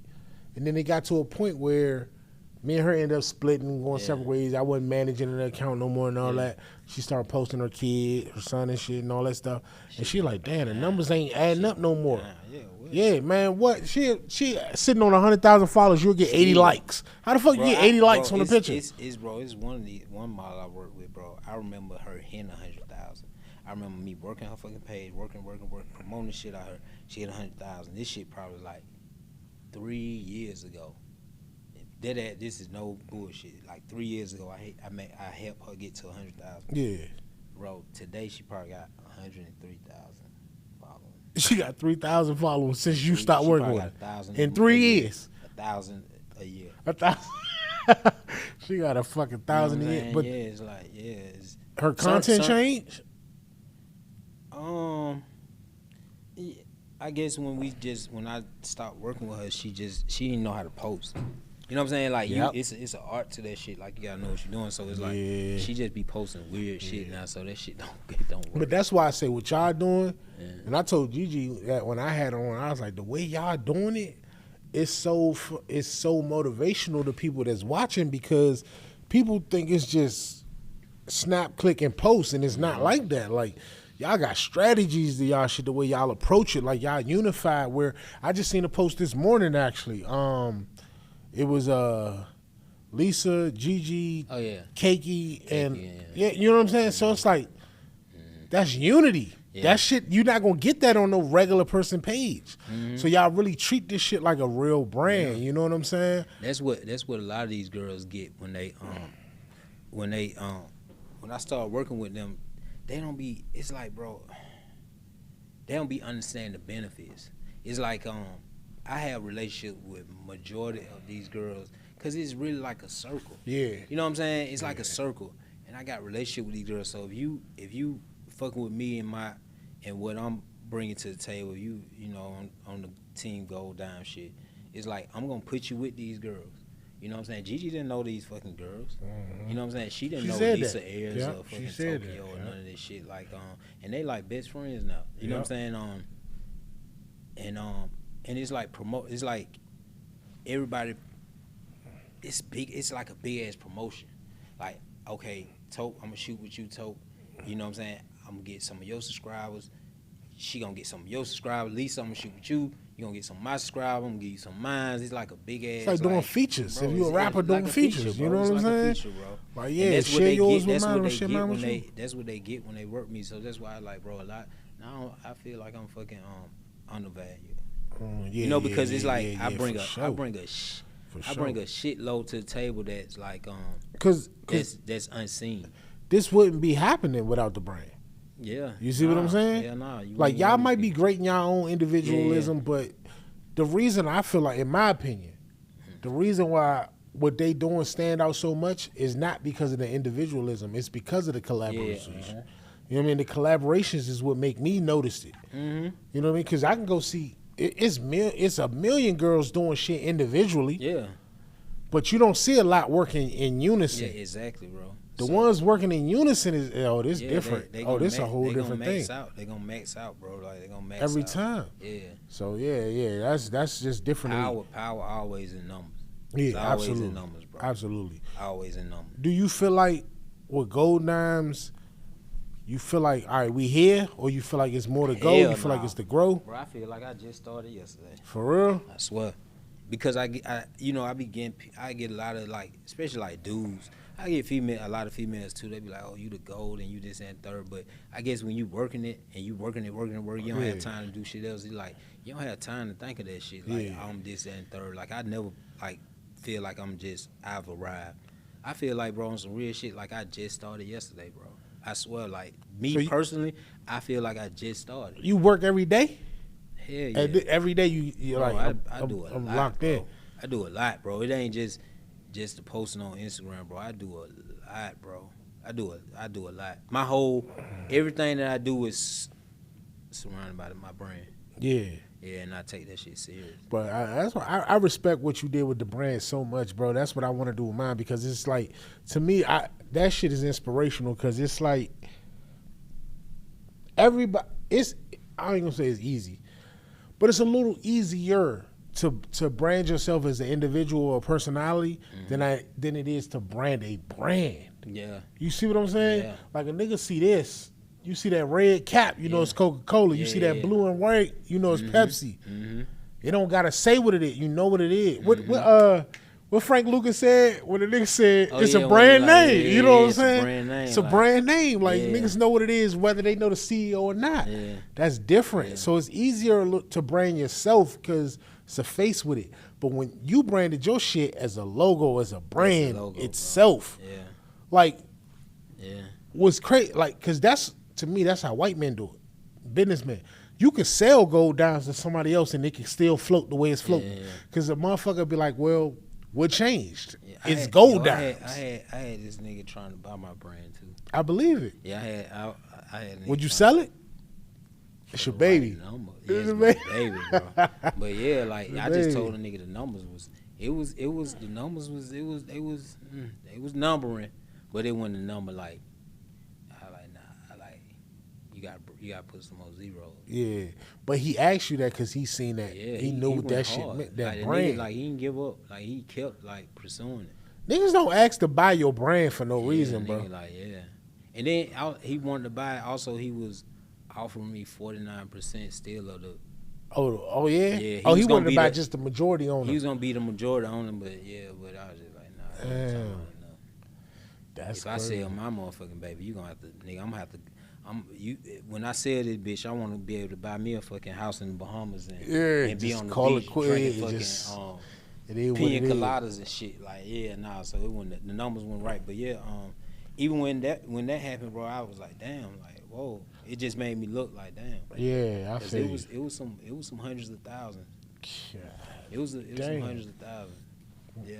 Yeah, it's definitely $1 million brand in my opinion, for sure. It ain't no reason. It can't not be. Yeah. Because if I go through my portfolio, and I show you that this model made this much, and this model made this much, and this one's $1 million model, and this one's $1 million model, how could you sell me? How could I sell this for anything less? Yeah, exactly. I got multiple $1 million models attached to this brand. Yeah. So you got to come correct, bro. Like, correct me if I'm wrong, but I kind of feel like like when I think of like adult content, I know Brazzers. Yeah. You know what I'm saying? I know Brazzers. What else we know? We know Brazzers. We know Porn. Oh, what you talking about? like just the brands the itself. brand. We know Brazzers. Pornhub is a site though, but what else do we know as a brand? Yeah. Like they branded the shit out themselves. Yeah. Brazzers and fucking maybe Reality Kings kind of lit. Yeah. Like people know that.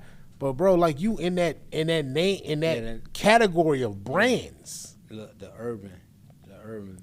They don't got what you got. They got the white girls, and that's cool. But you got the urban. You got the white girls that we look at. Yeah, exactly. You see what I'm saying?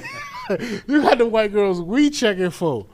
You know, because a lot of them brands will look at a Lacey Jane and be like, nah, she too thick. You know what I'm saying? Or they'll look at a Julie Cash and be like, no. Yeah. But it took for an urban brand to recognize a Julie Cash and respect it and shit like that. For other brands to be like, okay, there's money in that. Let's fuck with her. Yeah, exactly. You know what I mean? Like, oh, the black men like that. Let's fuck with her. Yeah. So like, bro, you're in a powerful position, bro. Yeah, I appreciate it. Even when I first started, bro, like the thicker girls that I promote, they wasn't acknowledged the way that they are today. Like niggas, you know, a lot of them were like, oh, she too thick. Like when I first started, and I'm like, nah, like nigga, this shit finna be the wave. Yeah. Like, just watch what we do. Like like that's why I always had like a kind of like a type for the brand. It's like because it makes my job more easy. If you already coming in like, you know, a good look for the brand. Yeah. It makes like, the collaborations it's so easier. Easy, bro. It's so easy. Like, cause all I gotta do damn near is just promote you, and then it's cause you know I imagine it's kind of tough if you try to put a bony bitch with a GG or a bony bitch with a Tokyo or some shit like that. It's even more harder when these girls, certain girls, they wanna work with me or some shit, and then they be like, oh, I know I'm not your type, and it's like you not, but it's not like in a malicious like type of way, like you know what I'm saying. Like when I figure like if I was a consumer like going to Gold Dimes, I know what I'm getting. That's it. You know what I'm saying? Every time. Like so, it's like every time. Yeah. So I wanted to be. That's what I want the narrative to be because I built it that way, and it's like So yeah, it's like when I go to that motherfucker, I know I'm gonna see some fat ass, some thick ass shit. Man, when did you establish Gold Dimes? How long has it been? Has it been a decade yet? No. Is it at least 5 years? 5 years? No, it's been like since 2016. It's about 2016. It's 2023. What was that? 7 years, I think. Yeah. Damn, bro. Yeah. Yeah. So it ain't been 10 yet. Bro, you really getting over, bro. You getting. I feel like you getting over, man, because it's like, damn, this nigga really shooting. Like he's shooting the finest women in our industry. Yeah. And making money to do it. How can you handle like a relationship or a dating life where it just don't matter no more? It's like, look, this just what it is. Like, it's hard. If somebody come in, they just got to be with the shit. Bro, so it's just like, I've had a lot of women that you know that feel like they could handle it. Yeah. And bro, you know, I always look at that like. Was that shit like the hindsight, like outside looking in, or I try and put myself in that person's shoes? It's like, bro, that shit, I know that shit hard. It gets scary for that because, bro, I've been,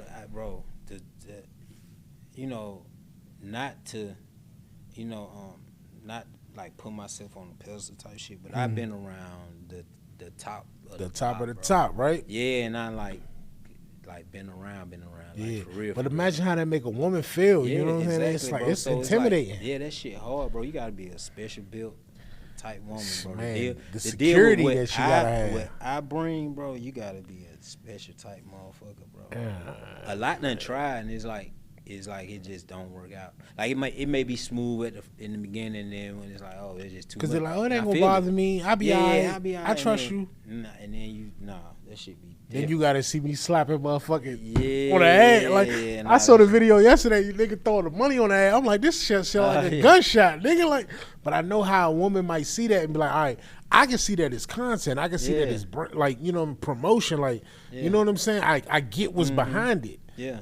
But a woman that's your woman might be like, oh, I don't like it. Why you had to do that? Exactly, why you could not do this instead? And it's like, yo, Nah. That ain't how we been doing this shit. That ain't how we nah, built this brand. That's not how I built it, bro. And it's like, and that's what I be saying, bro. Like I have to, even it has to be a way, it has to look a certain type of way. I can't just stop and then like, you know what I'm saying? Because I put so much work in this shit, bro.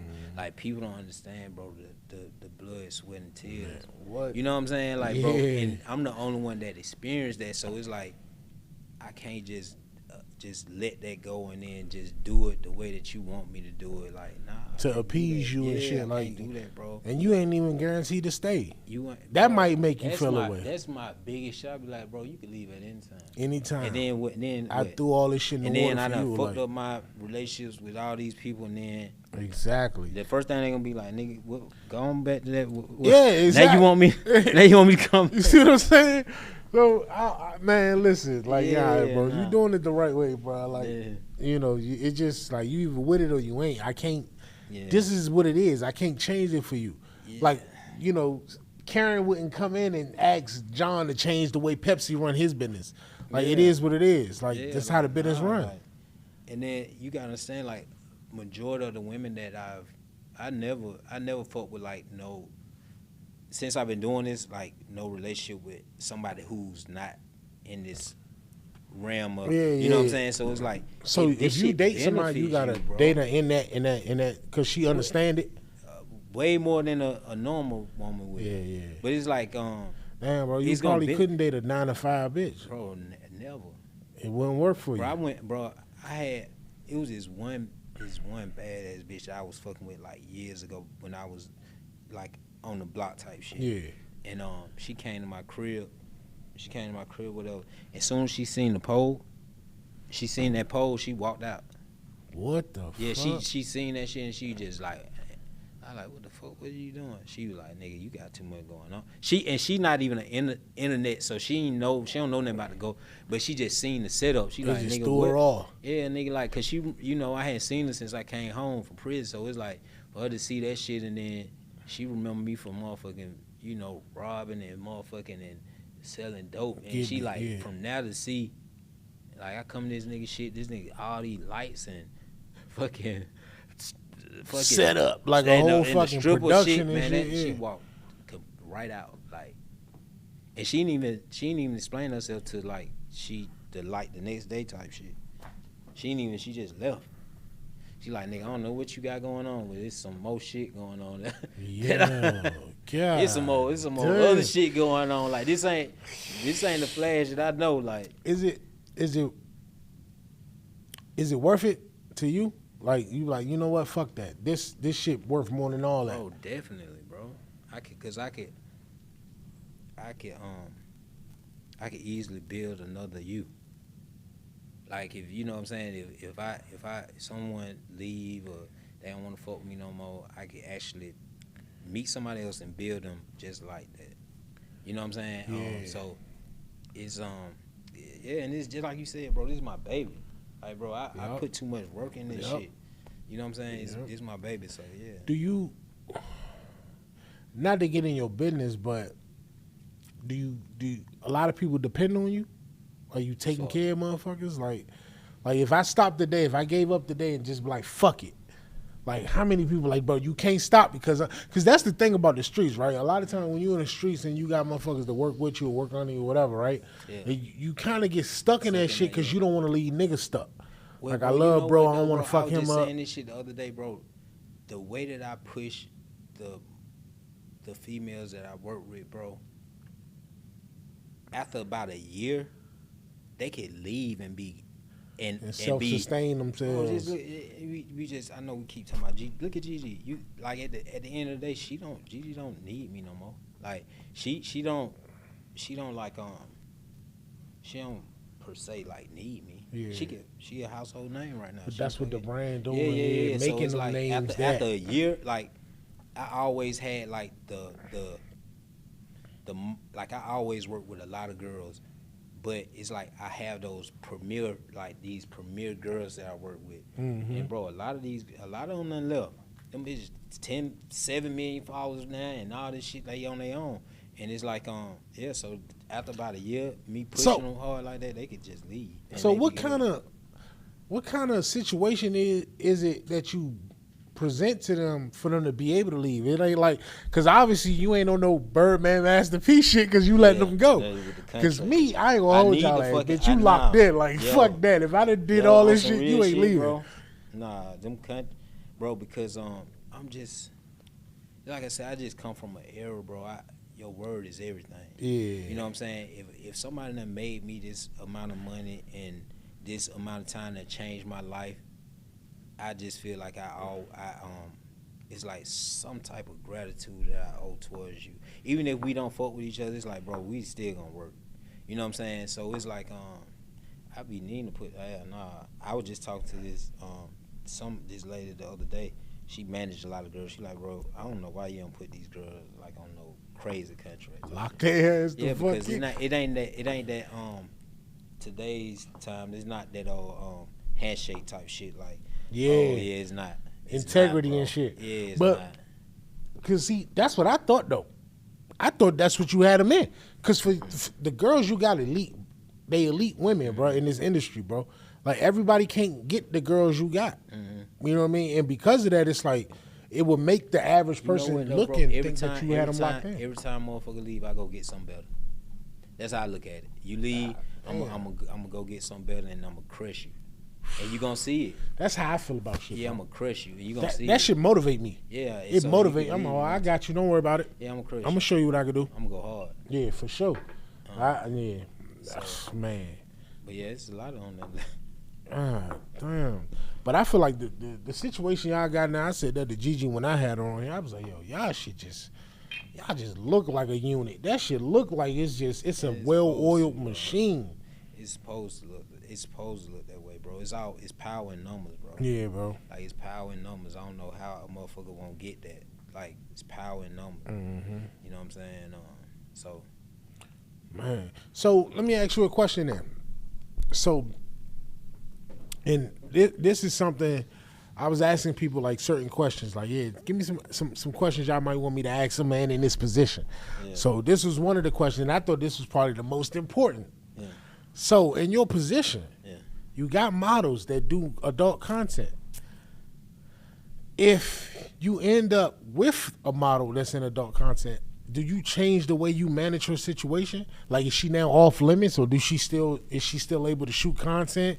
Is she still able to do the same things the same way? I feel like it's like, I was thinking about this shit the other day. It's like I look at content different.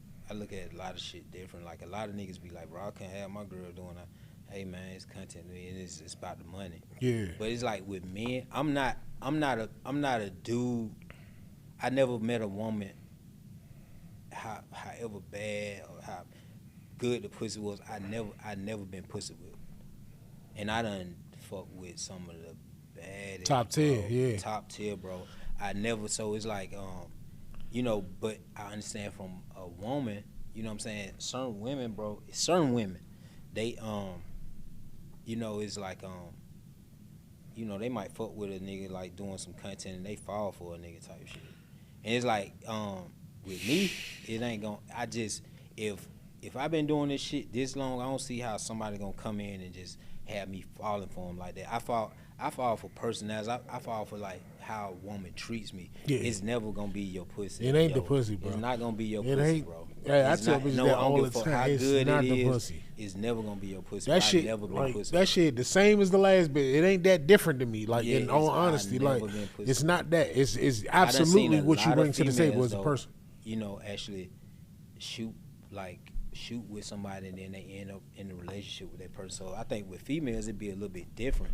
Like now you got these certain ones that don't, you know what I'm saying? Like, I always say like I always like put them in the category like the Vegas bitches. Like, them Vegas bitches be different.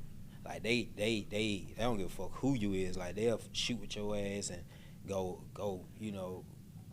walk the carpet or whatever, and they don't give a fuck. Go right back to their nigga, and it's like it's just a money play for business them. Yeah. A lot of women don't have that. You know what I'm saying? Yeah. Nigga might fuck the shit out of them, and then next thing you know, they in a whole relationship. See, that was my issue a lot of times with dealing with just models in general. Like, a bitch that had so much potential, and to throw that shit away because of a nigga. Like, oh, I fell in love with such and such. Bro, it be that so many times because, and then a lot of times, you know, I be talking to these females, and then they be like, oh, my nigga won't let me do this and this, that, and third to him.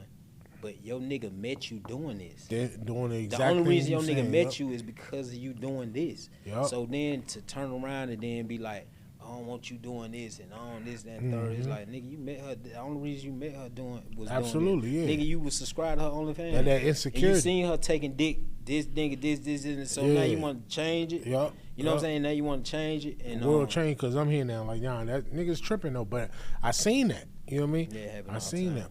You ever? This random as fuck. You ever seen that? This crazy. Anybody ever got pregnant shooting with a content creator? Like, damn, like such and such shot together and fucked around, got a relationship and had a baby. I never seen the baby shit. That'd be crazy. I done seen the relationship shit happen all the time, but I never seen like that'd be wild as shit, baby. right? Nah, you gotta make a show off that shit. Yeah, for sure. Nah, that's kind of crazy, bro. That's kind of crazy. Hey, look, I'm pretty sure it done happened though. It had. Yeah, I would assume because people get pregnant easy, just, but yeah, damn, exactly. imagine that. Y'all was shooting a scene and got pregnant. Now y'all got a fucking son off this shit. You know what I mean? How you met mama, daddy? I tell you, son. I tell you when you old enough. Yeah, fucking OnlyFans. I tell you when you old enough. Like, listen, hey, but look, the way y'all like the girls that you got working and the way y'all unify, bro. I swear to God, man, if y'all don't do a show or something, bro. Yeah, man. Cause listen.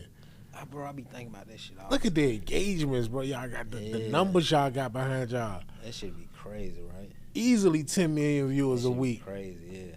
Be crazy. That's bigger than the VH1 show. You hear me? Yeah. Like, stop. Like, bro, yeah. that shit be bananas. Imagine the behind the scenes, the personalities, bro. Because a lot of people don't see the bullshit that go on. So yeah. Because I don't think we ain't had that yet. We done seen OnlyFans for a long time now, right? Yeah. We ain't seen no shows come from OnlyFans yet.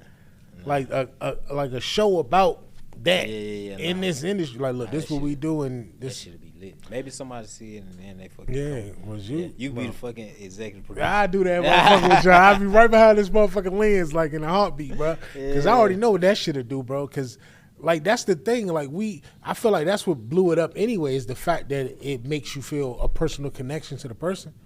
You know what I mean? Like, damn, I've been following such and such for a year, 2 years, 3 years, whatever. Now she got her OnlyFans. Mm-hmm. It feels if it's a connection there. Yeah. I can reach her. I can talk to her. Yeah. I know her. Versus reaching to such and such that's a top tier porn star and never spoke to her. Yeah. You know what I mean? Yeah. So because when I was growing up, I think Cherokee was one. Yeah. Beauty Dior was one. Yeah. Pinky was absolutely one. Yeah. Pinky was a fucking innovator. Yeah. Sky Black. That was one of my favorites. You know what I mean? Like, those type of women was big in the porn industry, but the porn industry is a white industry. Bro, it's so crazy. All those women that you saying, bro, like, I done had interaction with them. And it's like, bro, I remember as, a kid, like, because my uncle used to have all the porn. And they used to have, like, the tapes. Yes, you know what I'm saying? Yeah, the fucking the VH1. You like, pop that that nigga had bitch all in here tapes. with wine, That nigga used to be at work. I used to be watching all them motherfuckers. Then it's like, for me to like actually be here, like Sky Black was just at my house not too long ago. That's crazy, and that's one and of the like, legends. Yeah, it's so crazy, like you know what I'm saying. Like met Pinky at Exotica. Yeah, and she legend, was, like, legend. Like, she's super cool.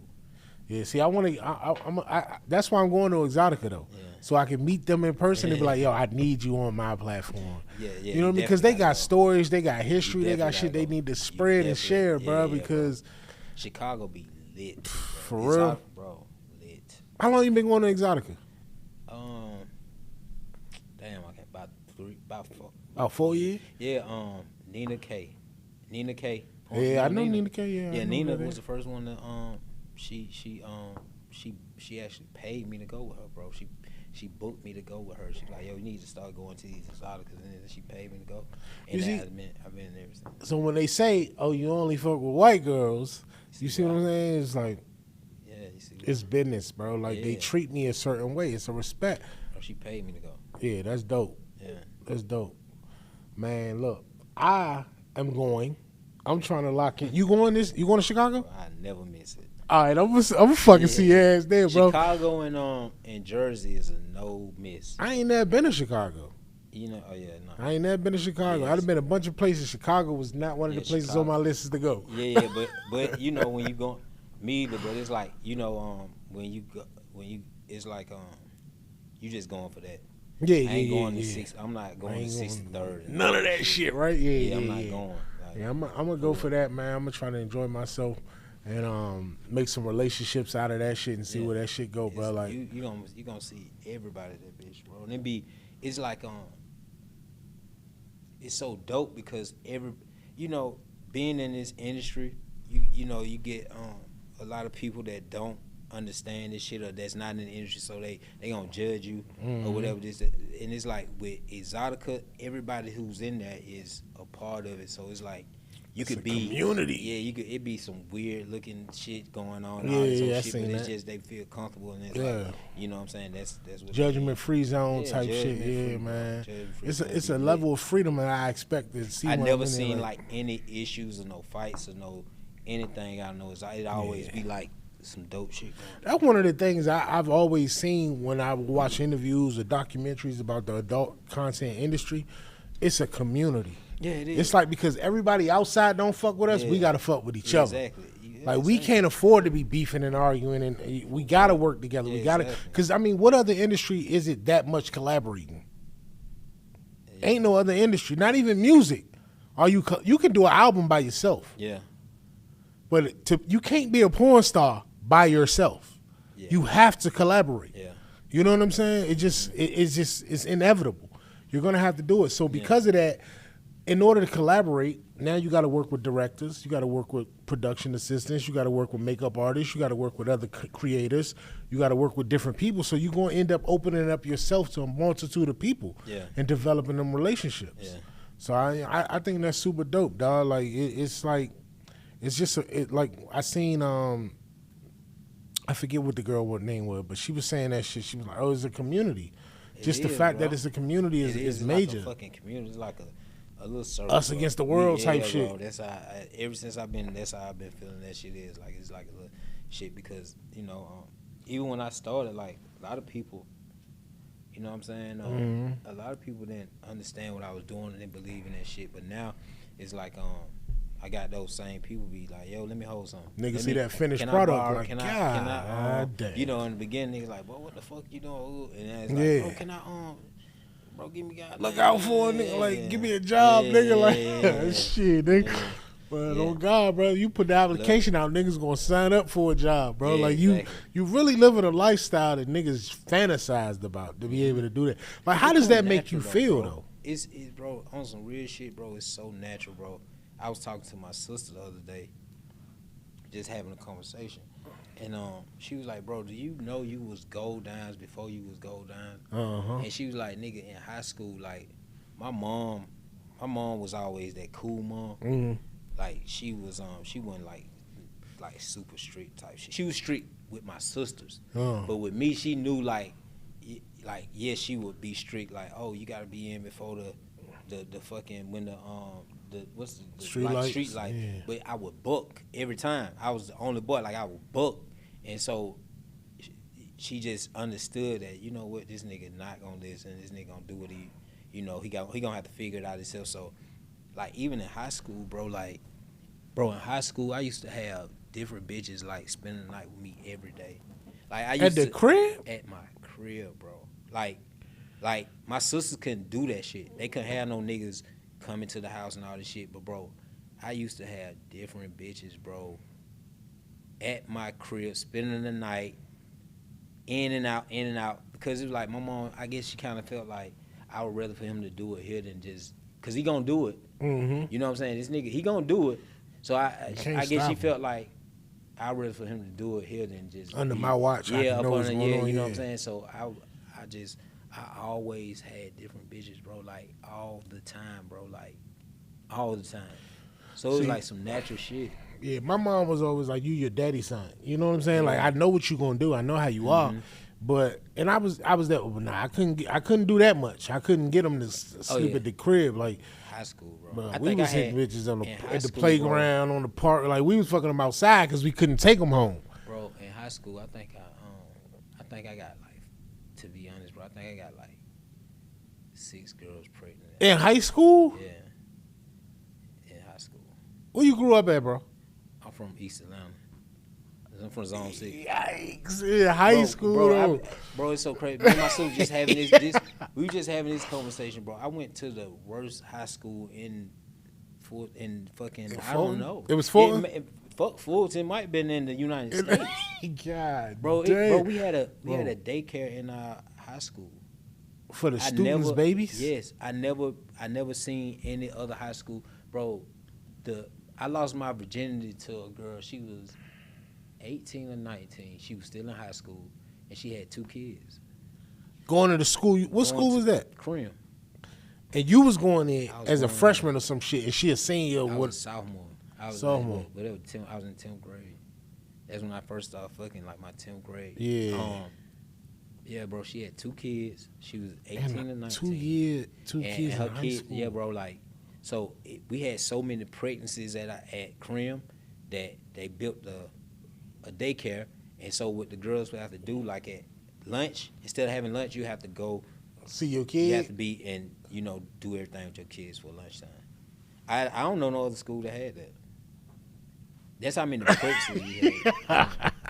I went to the worst. I ain't never heard no shit like that, bro. I went to the worst. Ever. I went to the worst high school, bro. That shit was on some gang type, just gangster thuggish. Like, East Atlanta, you said? Yeah, bro. You had to be a different type nigga to make it through Crim and actually make it, and you had to be a different type nigga. Anybody we know went to your high school?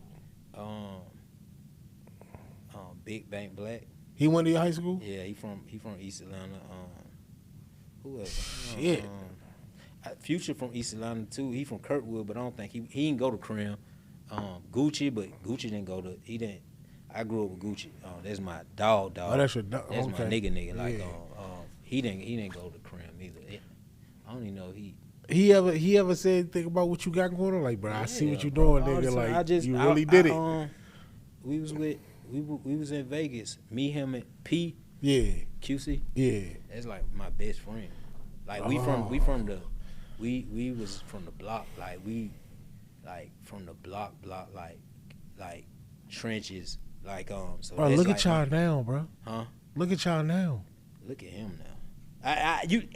With me, it's I don't never give myself that ups. Nah, don't take that from yourself though. I ain't taking it from me, but it's like, bro, that man on another fucking. Yeah, he a mogul. A mogul. He a mogul. Yeah, a mogul, bro. In his industry. And look, bro, never changed, bro. Still the same dude. Bro, but you a mogul in your industry, bro. I appreciate you saying that. You hear what I'm saying? Yeah. Like, I'm a grown man. There's grown men out here seeing what you're doing. Like, bro, I could do this. Like, this the thing, right? I was having a conversation with somebody. It was like a couple weeks ago. They was talking about it was a list that came out. They was talking about the best 50 rappers of all time or whatever, right? And it was like Jay-Z #1, Biggie, Tupac, Nas, whatever, right? Kendrick Lamar and all that, right? And it's like, yo, all right, that's cool. Everybody got their list. Yeah. Hov my favorite. But I seen an interview with Melly Mel, and he was saying Tupac. And I'm like, you know what? When I really think about it, Tupac's the most influential. Yeah. There'll never be another Tupac, but so many people want to be Tupac. Yeah. Everybody don't want to be Jay-Z. Yeah. Everybody don't want to be Biggie. Everybody don't want to be Nas. It was a time where everybody wanted to be Tupac. Yeah. You know what I'm saying? Yeah. And it's because of an image, a standard, a personality, the way he carried himself. Yeah. What you doing, bro, with the way that you brought Gold Dimes from where you started, leaving that shit behind and then getting into this and doing this, bro, you inspiring niggas differently, bro. I get those DMs all the time, bro. But again, bro, when you actually working it, you don't have time to even think. Yeah. So, bro, I be appreciate when niggas be hitting me up like, bro, you inspired me and this, bro, I appreciate that shit. That's when I just slow down and be like, damn, what the fuck? Like, Who else we got to look at? Yeah. It ain't. Let's be real though. Yeah. If I start today and say I'm about to fuck with the models and I'm gonna turn this shit up, Yeah. we don't have nobody else to look at, bro, that do this but you. That's big. You're the only one that done it so far. Again, bro, it just with me just actually doing this and that. Yeah. It's just like I don't have time to even think. Yeah. Just like I said, I just feel like I just started yesterday. So bro, I really be appreciating when people hit me up and or even when you saying that, like, bro, that shit be big to me. Yeah, like bro. it give me a second to think, like, damn, like, okay. You gotta like, reflect on the work you done, bro, Yeah, because like you deserve your flowers, bro, because Yeah. everybody can't do it. Like, a lot of niggas tried, bro. Mm-hmm. A lot of niggas tried. You took a age-old model of whatever the fuck people want to call it, and you turned this shit into an industry, bro, and you really doing your shit, whereas it's not like I can say you got gold dimes and you got such and such. Yeah. I don't know who such and such is. Yeah. The only one we know is you right now. Yeah. Now, I ain't gonna hold you. You gonna inspire somebody. Somebody gonna come out of what you doing, I know. and they gonna go crazy. He gonna be a fucking beast. He gonna go crazy He gonna be a beast. because he gonna learn from what you did. Like, oh, that's how you did it. That's like K Slay, bro. Like I remember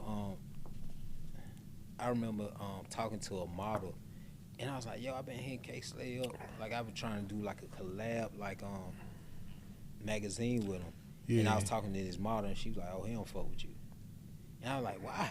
You know what I'm saying? Like, I never, you know how certain niggas, like, if I heard that from somebody else, like, not even like, if I may have heard that from somebody else, cause I'm kind of hot headed, so I'd be like, what, that bitch ass nigga, what? Mm-hmm. But I looked up, so I know how much inspiration he had. I never was like going off about when she could have been lying. You can't she, go but off she, that, yeah, right. yeah, she could have been lying, but she could have been telling the truth. I know I was hitting the nigga up and he never would respond. But then right before he passed, bro, I still got that shit, and I still got the DMs and shit, bro. That man literally hit me up like, bro, I see what you doing, bro. I'm carry the torch, bro. You the next, this, that, and third, bro. I be looking at this shit like that's big, because crazy. like that's who I got my whole idea of doing this shit from. That's the evolution of it. So though, yeah, right? so right before he passed, bro, we were DMing and shit, talking, and he was like, bro, I'm passing the torch to you, bro. Like, I see what you doing, bro. Keep going, woo woo. And it was like, that shit was huge. Yeah, bro. That shit was huge. But huge. That's what I'm saying. Huge, It's a nigga right now watching you, Yeah, he gonna be an animal. and he like, bro, the way this nigga did it, He gonna be an animal. I'm jotting these notes down. I'm a master this shit. You know what I'm saying? He gonna be an Like, you really teaching a master class in this shit, because, bro, this shit not that easy, bro. Yeah, man. It's not. If it was that easy, it'd be 100 of you. You gotta have that shit, like, you gotta have that shit in you, bro, because even with the catty shit, bro, like the females and shit, bro, you gotta be a different type of nigga to be able to endure and navigate that like, shit and all that, man. Like, all the shit out of me, I be ready to, and you know, but so I just know it come along with the shit. So yeah, back to even with so I was with P and Gucci. We went to Vegas for New Year's. yeah. We went to Vegas for New Year's, and Gucci was telling me, like, bro, you know, I be seeing what you know what I'm saying? I see. Yeah, because, you know, Gucci only know me from street shit. Like, the first time I ever robbed a nigga was with Gucci. So it's like, you know, we done been through so many. That's crazy. Yeah, bro, we done been through. That's crazy. Like, real shit. Like, even with P, like, bro, we done been through real life situations, bro. Like, real shit. So even with him, that nigga like my best friend right now, bro. Like, dead ass serious, like, no cap on it. Like, I be with this man every day. So it be, you know, I to see him where he at now, and for him to, like, he love what I'm doing. Yeah. You know what I'm saying? And so I know I'm doing something right. For a nigga like that to be, you know what I'm saying? I know I'm doing something right. Bro, like, yeah. It's not a lot of unification in black men. Mm-hmm. You know what I mean? Because we bred to be competitive. Yeah. You know what I mean? Because when we grow up, really all we know is sports and music. Really, like, we don't really get into much outside of that. You know what I mean? So it's a competitive thing in us all the time to be like, I gotta be better than you. But bro, like, as a grown man, bro, I love what you're doing. I respect what you're doing, bro, because you just told me what you came from, bro. You told me you came out of prison. Everybody don't get to come home from prison. Yeah. A lot of niggas do come home and go back. Yeah. And can't come back. You know what I mean? So for you to change your life, the way you changed your life, do the shit you did, bro. Prison was it was, you know, when you think about it, like no nigga don't want to go. Nah. But it's like the experience, bro. It was so valuable because it just showed me where the fuck I don't want to be at. You know what I'm saying? Like How long you was there? I did what I did my first time I went I had a 10-year sentence, 10 do 3, and then I came home from that, and then a year later I went again for a violation. Like so when you come home, if you got a split sentence, like 10 years do 3, if you do anything, they gonna send your ass back. I'm gonna finish that debt. Yeah. So I was out about a year. I was facing 35 years my first time going, and bro, that was such a blessing not to escape that. So when I escaped that sentence, that 35-year sentence, and only 10 do 3, I came home on the same bullshit though. Like I'm in the streets, who fuck that shit. Like I tried to do the right shit, and then it was like, shit ain't working. I'm gonna go back to the streets. And I was doing. It was easy. Yeah, it went easy. So, and then, bro, that second time, bro, I was like, oh hell no, bro. It was so much. It's so much gang shit, and I ain't in no gang. So I was, if you in prison and you not in no gang, they call you a civilian. So it's like, fucking 500 fucking GDs, 7,000 Bloods, 400 Crips. The Aryan nations, and it's like, bro, so if you a civilian, you get into one of these niggas, like, you gonna have to face, like, you ain't got I don't give a to fuck. back you up. Yeah, it's like, you could be cool with one of them niggas, but if you really get into it, like, them niggas, they a family, so they coming. They gotta. So yeah, so bro, so even to escape that, bro, I ain't you gotta handle yourself like a man. Can't be no like no sucker, no shit like that. I came out unscathed, bro, and but it just made me realize though, bro, like I can't be around no fucking niggas. And then like you telling me when I could eat and when I could take a shower, when I gotta wake and then up, I got when I gotta locked down and this and third, bro. That shit was like my second time was like, oh yeah, nah, I'm not going back. I'm gonna do this go down shit. What did you think your life would be? What did you see for yourself before Gold Dimes? Like when you was in high school, and we in high school, we young, we wild, we free, we doing whatever the fuck we want. What did you think, bro? So in high school, my first love is football. Okay. I love the fuck out of football. So my mom. We actually, all my family from East Atlanta. Okay. And my mom, she know how the hood is. Like she born and raised there too. It. My dad from East Atlanta too. From it, yeah. Yeah, so she moved us to Decatur, like to Clarkston, and trying to get a better life, better fucking opportunity. And then we end up moving back to East Atlanta. So when I went to East Atlanta, that's when I went to Crim. And I still wanted, my first year at Crim, I still wanted to play football. But the bitches weren't fucking with no nigga playing football. They fucking with niggas who get money. So that's all we gave a fuck about. Yeah, right? So like that's what made me like what they like. Yeah, what they like. Yeah, so I like, man, I can't be like, playing no fucking football. I ain't getting no bitches. Like, yeah. So I started hustling. I was in the streets, and so bro, to be honest, bro, I ain't never know where the fuck I was going. Like when that shit was over with, I just didn't know where the fuck I was going. It was just tomorrow. Yeah, it was just like whatever happened tomorrow. Yeah, happened. Just like I'm in the streets. I know I was in the streets, but I also know what come with the streets.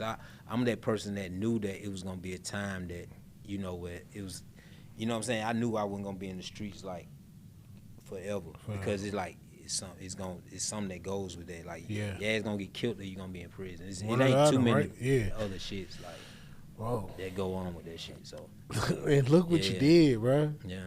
See, I asked you that question, bro, because it's like that's what we deem as the standard. That's what we view as the outlet. This is the only ending income. You know what I mean? Not income, the only outcome for us. You know what I mean? Yeah. In this industry, in this lifestyle, in this world. And bro, you really a CEO. Like you got a CEO mind. Yeah. And it just was your circumstances didn't, you weren't born in an Ivy League family that go to Princeton or this, that, and the third, right? Yeah. But you beat them fucking odds, bro. Yeah, man. You beat them fucking odds, bro. Like, for real. And that's why I'm like, yeah, you ain't got to boast or brag, but at least recognize what you did. Like, you just told me you went to New Year's Eve in Vegas with P and Gucci Man. These, you know what I mean? They're my dogs, bro. Everybody can't do that. But that's 3 of your homeboys that you grew up with, and all 3 of y'all are successful at like, 3 different roles. Yeah, exactly, bro. And those relationships, bro, is like it's so valuable, bro. Like cause I, even with like P, I be thinking like if a nigga like, cause he ain't no different than P Diddy or fucking Baby. Mm-hmm. It's like if somebody, a regular person had a connection, or because, bro, to be honest, bro, Gucci and P, if you don't know them, bro, they so guarded and they so street, they so real. Yeah. It ain't no, you know what I'm saying? Yeah. Like, Gucci is my favorite rapper because I seen everything that he talk about, I was there and I witnessed. You can validate that shit. So I can validate it. So that's why and on P, I seen like P is an animal. So it's like, you know what I'm saying? Just to have those relationships is like, it's super dope. And it's like, because if you was a new person that's trying to like get a relationship with those 2 guys, it's not. Yeah, because they still it, who they was. They guarded, bro. Yeah, they still who they was, because that's what they was. You know what I mean? Like, we don't do that over here. Like, with no new niggas. Like, it's like damn near. It's like damn near impossible. Yeah, it's damn near impossible to actually have like you might have a relationship like a artist type relationship, but as far as like a real relationship, nah, you ain't gonna get that. But you know what's crazy about them though, right? Is that P the biggest CEO in the game right now, right? Biggest in the game right now, right? And then if you just take him out the equation and you just look at Gucci track record, niggas say he the greatest A&R in the game. Cause he did, bro. You know what I mean? Yeah. So it's like, for them to be guarded like that, they still give niggas opportunities. They still willing to extend the olive branch. Like, yo, I help you out. I put you on. You know what I mean? If it's money to be made, we can get it together. Yeah, it's business. Businessmen, bro. That's what I say, but as far as like some person, you just trying to like, they definitely, them niggas is all about their money. But if you just trying to have a genuine relationship, like, I don't even know how, that's damn near impossible with them 2. Cause they so like, them niggas, P's CEO and Gucci, he a CEO too. You know what I'm saying? But yeah, they don't allow like new people to just come in. Yeah, you a CEO too though, bro. Stop it. Listen, but that's like to come from fucking sharing fucking chicken wings and McDonald's together and splitting the dollar menu and all that shit, and then for niggas to become CEOs and businessmen in their own entity, like you not. Like, you do what you do, but you're not dependent on them for what you do. They not dependent on you for what you do. So it keep y'all relationship tight, because it ain't like, oh, you feeding me. Yeah, exactly. I feed me. You feed you. He feed him. And that way, whatever we got in this is genuine. It's not contingent on you got to do something for me. That's so crazy you say that. Me and P was having a conversation. He said he was like, bro, one thing I respect about you, bro, you never asked me for a dime. And it's like, bro, I don't value my friendship off of with him. Off of, you know what I'm saying? Like, what he's giving you or what he ain't giving you. Like, you know what I'm saying? Like, I know if I needed it, it's actually great to have that person. Like, if I actually needed, if it was like some real shit that I was going through, man, that man to give me whatever, bro. So it's like, I value that more than just like, it's so crazy. I was in the mall today, and I seen one of my homegirls that be on the block, that used to be on the block with us, and the first thing she was like, "Where P at?" And I was like, "Shit." And it was so crazy. Again, it was so crazy because he asked me about her yesterday. He had hit me up and asked me about it, but I hadn't seen her. So I was like, "Shit." I was like, "Bro, out of town." I was like, "He just asked about you yesterday." I FaceTimed him, and as soon as she got on the phone, the first thing she was asking about some money. But it's like, I'm pretty sure he, you know what I'm saying? You know what I'm saying? He probably knew what was it come with this shit. Come with that type shit, but I just never been that type of person. Like, I just value I value friendships, bro. Like, I know if I ever needed it, is up. Like it's no question. That's why I say Hov my favorite. Hov my favorite artist. The nigga Hov say, if every nigga in your clique is rich, your clique is rugged. Nobody will fall because everybody will be each other's crutches. Like, I believe in that. Yeah. If we all got our own thing and we all got paper, if I fuck up, you fuck up, we gonna take care of each other. Bro, that's the best thing, bro. Yeah. Like, if everybody eating, bro, like, cause if you hanging around a nigga that's up and you not eating, like you gotta realize that man could turn at any time. Yeah, you know, cause we been, especially if you know, we feeding been them. those wolves. We been those niggas that like, oh, okay, you eating, I ain't eating, okay, I'm gonna do something. I got something for you. So, you know, if everybody eating, it's like you don't have to worry about that shit. Like, man, you know what I'm saying? Yeah. Y'all boys, y'all really some Georgia, like y'all Georgia niggas, like Georgia. Atlanta for Niggas sure. think it's sweet. Now, you know, because it's Atlanta. Like, that's what we think when we think Georgia. We think Atlanta's sweet, right? Because it's like, oh, people move to Atlanta, start business and all that. It's not that sweet, bro. They don't know Atlanta. It's not that sweet, bro. If they think Atlanta's sweet, they don't know Atlanta. Man, they think, because it's like, it's the new Black Hollywood. You know what I'm saying? So everybody look at it that way, but nah, it's not that sweet, bro. Like, for real. Like, a lot of these motherfuckers that y'all look at and idolize and respect and all that shit, like, they deserve their respect, but they come from shit. They done shit. Bro. They been in shit. You know what I'm saying? Real life shit, bro. Yeah, real life shit. So I love it, though. But that's one of the things I love about Georgia is how many fucking millionaires it churned out, bro. Bro, so many. Bro. Oh, my God, so bro. many fucking, It churned out so many millionaires, bro. So many. In black, different. Everybody Everybody just do talking about different- even this, like, our culture, like, so many successful. Bro. Yeah, like, what? Bro, like, it's Fucking crazy, bro. Rappers, You singers, just go directors, on and go on. producers, Just models, go on and executives, It's Black Hollywood. athletes. It's Black Hollywood. Man, what? Black Hollywood. Like, it's March Madness going on right now, and motherfuckers be talking about, like, the football and the basketball. And they're like, when it come to football, you know what I mean? Georgia boys, they go to the league and go crazy. Like, it's just like, Georgia been doing their thing. Georgia is that, you know what I mean? And like, you see what niggas done to y'all state in the last 10 years. I'm from DC, bro. Oh, yeah, I brought my ass here. You hear me? How long you been here? I've been here now 4 years. Okay. Maybe almost 4 years I've been here. Yeah, second time I've been. I came here years ago, like 2012, 2013. But it's just like, I ain't never felt this comfortable in my life. Yeah. Because it's like, it's so many successful black people here. Yeah. It's like, damn, you do what? Yeah. And you do what? Yeah. Like, I meet people that do publications. I meet editors. I meet directors. I meet models. I meet rappers. I meet singers. I meet producers. I meet fucking business owners. You gotta be chefs. Yeah, you gotta work it. Fucking chefs. It's like, y'all chef. You a chef and you make how much money? You gotta work your move. Everybody out here, you know what I mean? You gotta work your move. But I love it because, like, when Black Panther came out, the first one, everybody like, this is Atlanta's Wakanda. That's really what this shit is, bro. Yeah. It's because one thing I say about Georgia and Atlanta that I love y'all and I appreciate y'all for, that DC wouldn't do, you come to DC and try to establish anything, they gonna block it.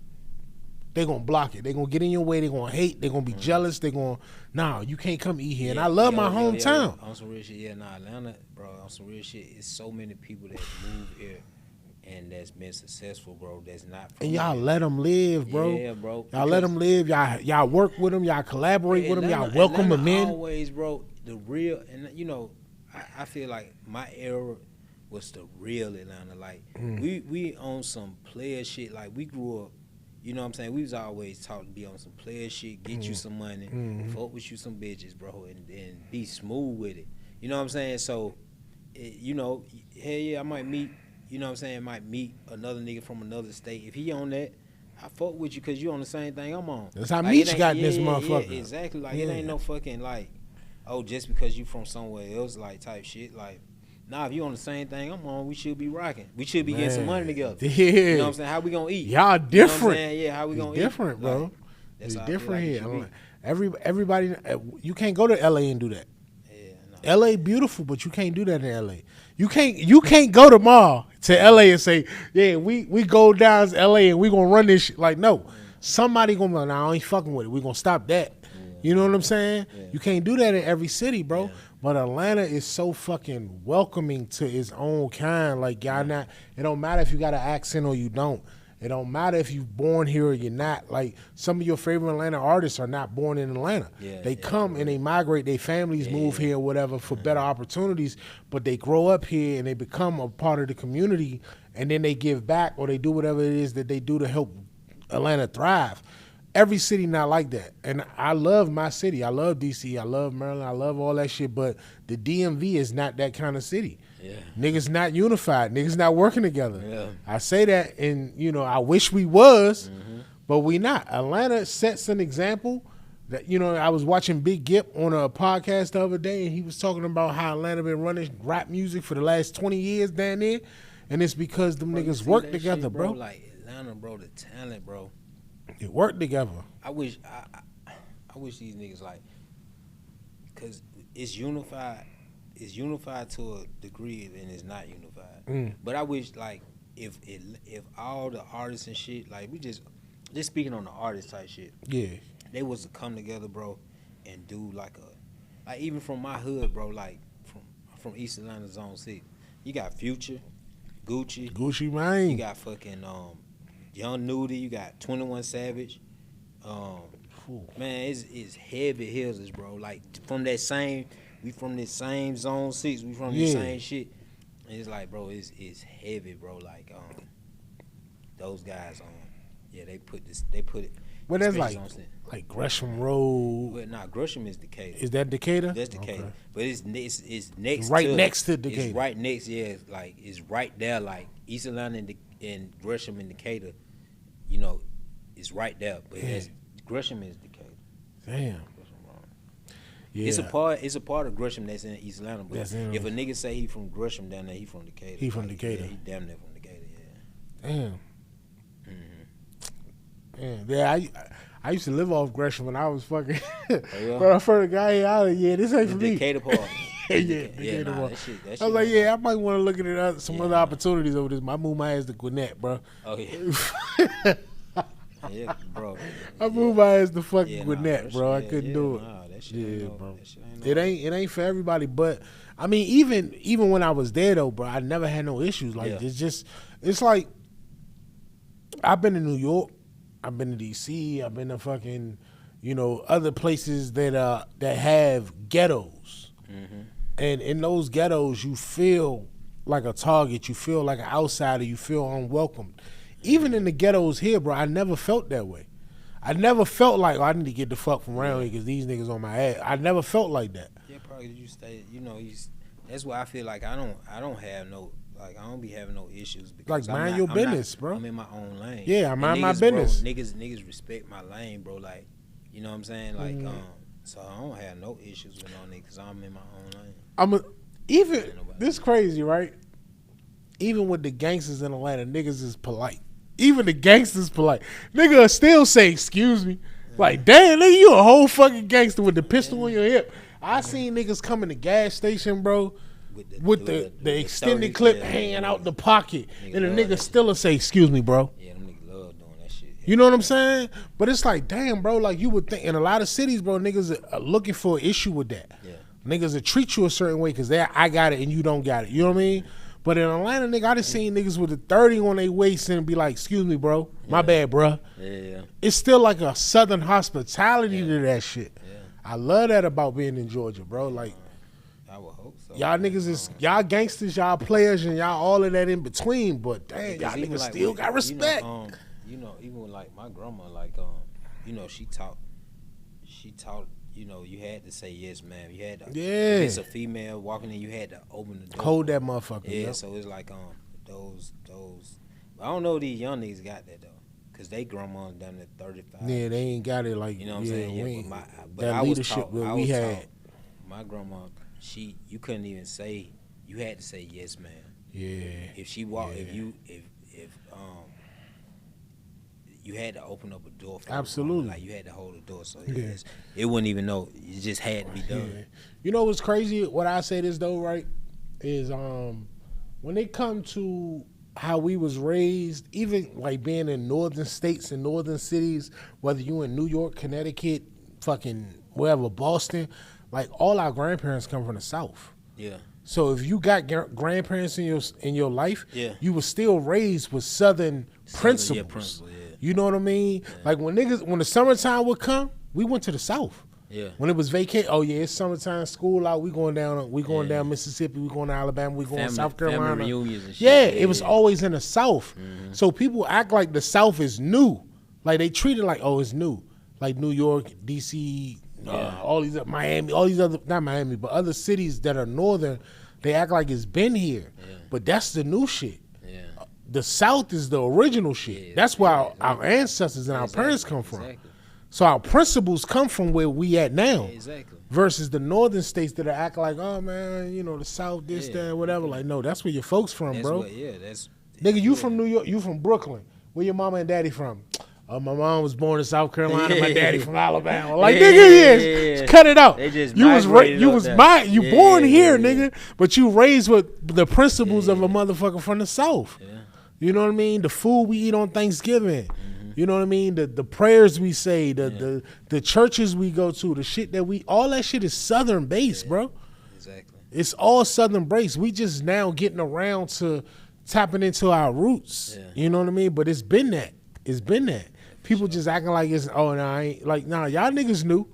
Y'all, everybody watching this motherfucker got a grandma, auntie, a cousin, a brother, something from the fucking country, bro. Yeah, you not leaving fucking slavery and going to New York. Yeah, exactly. Them motherfuckers from down south. They from the South, bro. Pick a state. Mississippi, Alabama, South Carolina, North Carolina. You know what I mean? You got motherfuckers in St. Louis, all over. But the North shit is new, but you know what I mean? We just was so disconnected from it.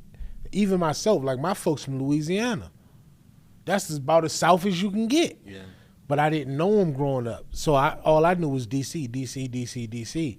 And then, you know, you look into that shit and you do a little bit of research and understand it's like, damn, my folks really from Louisiana.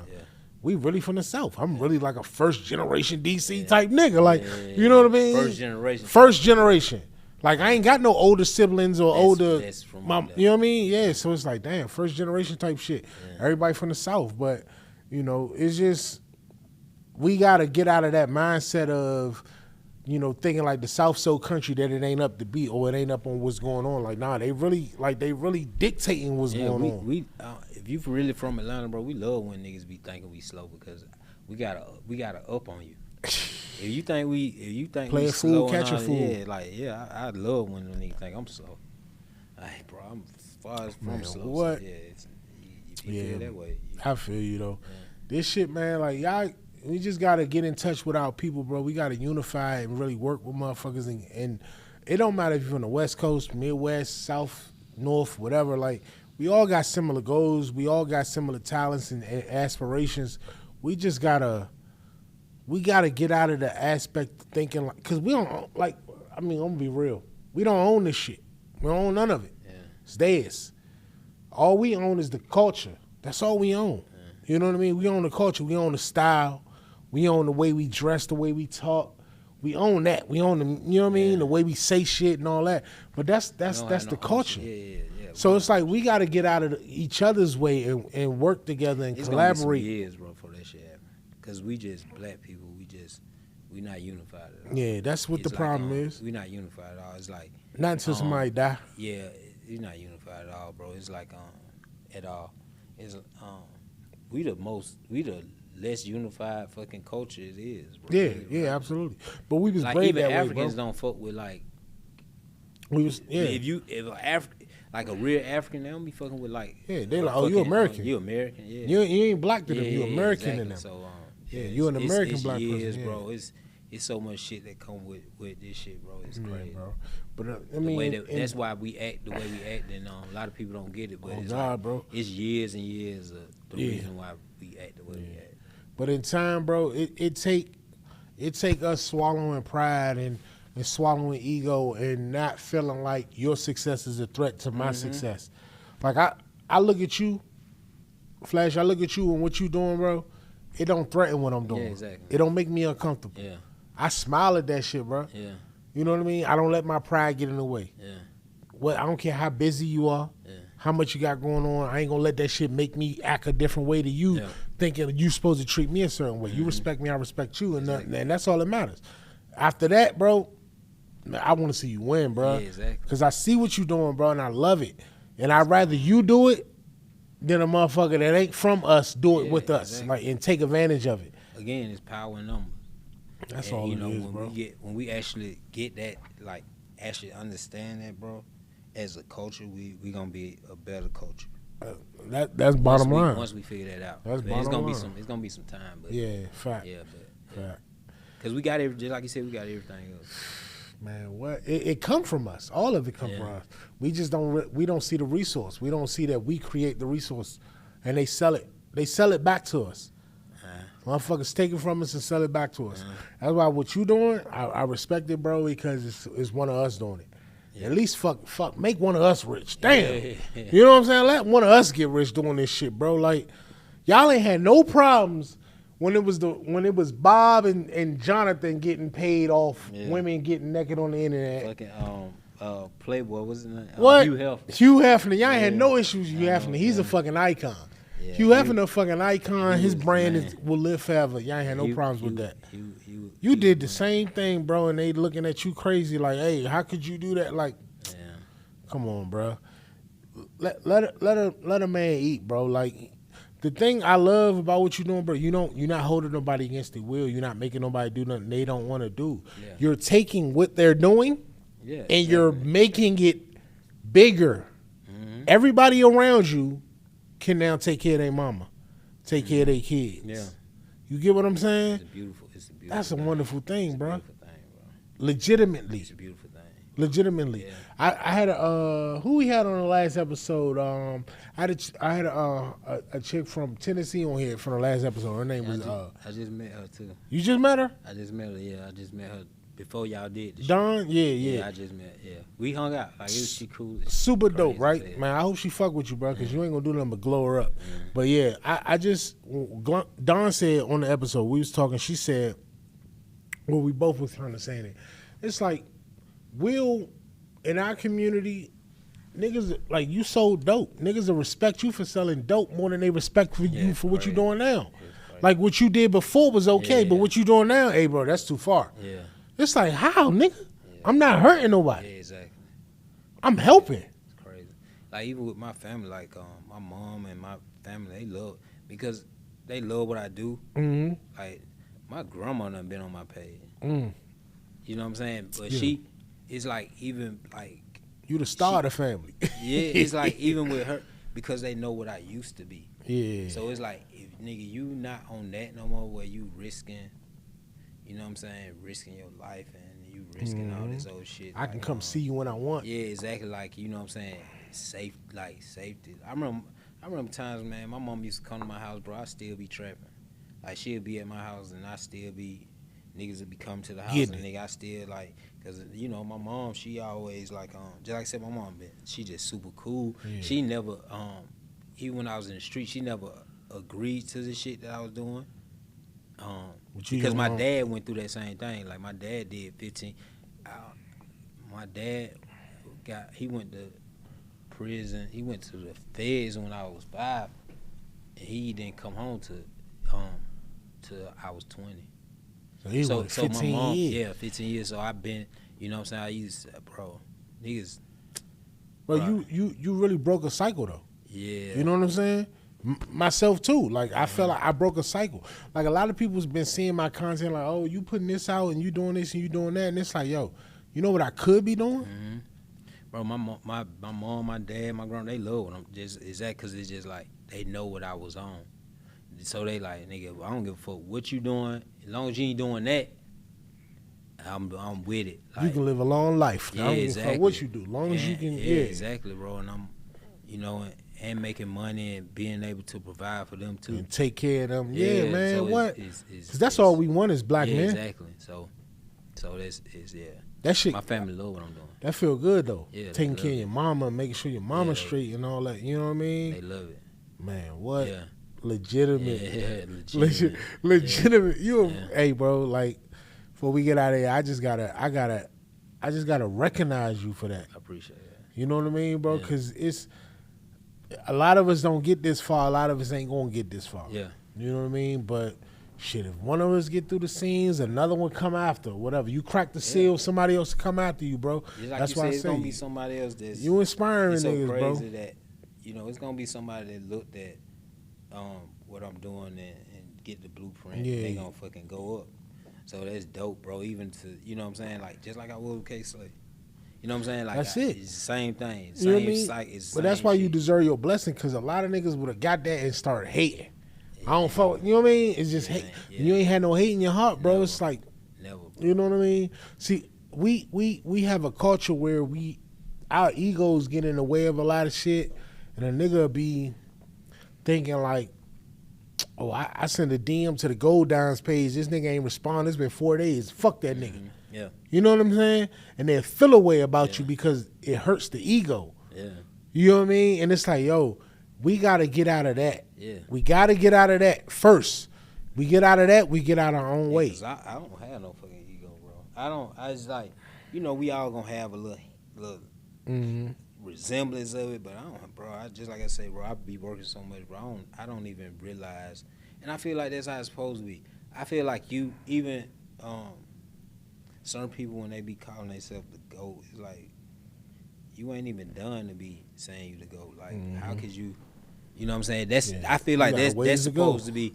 That's you gotta let other people. That's say for the people to decide, for the right? People to decide, bro. Like so when people bro, I be getting a lot of inspirational, and that's when I actually really, to be honest, bro, because I really feel like I haven't did shit. So when I be, I get dudes be hitting me like, bro, I've been following you this and third, bro. You inspire me. That shit mean a lot to me, bro. Like people don't understand that. It means a lot because You probably never even thought you would inspire niggas. Exactly, bro. So it's like for when people be saying that shit, bro, it's like that's when I actually sit back and be like, damn, I done did.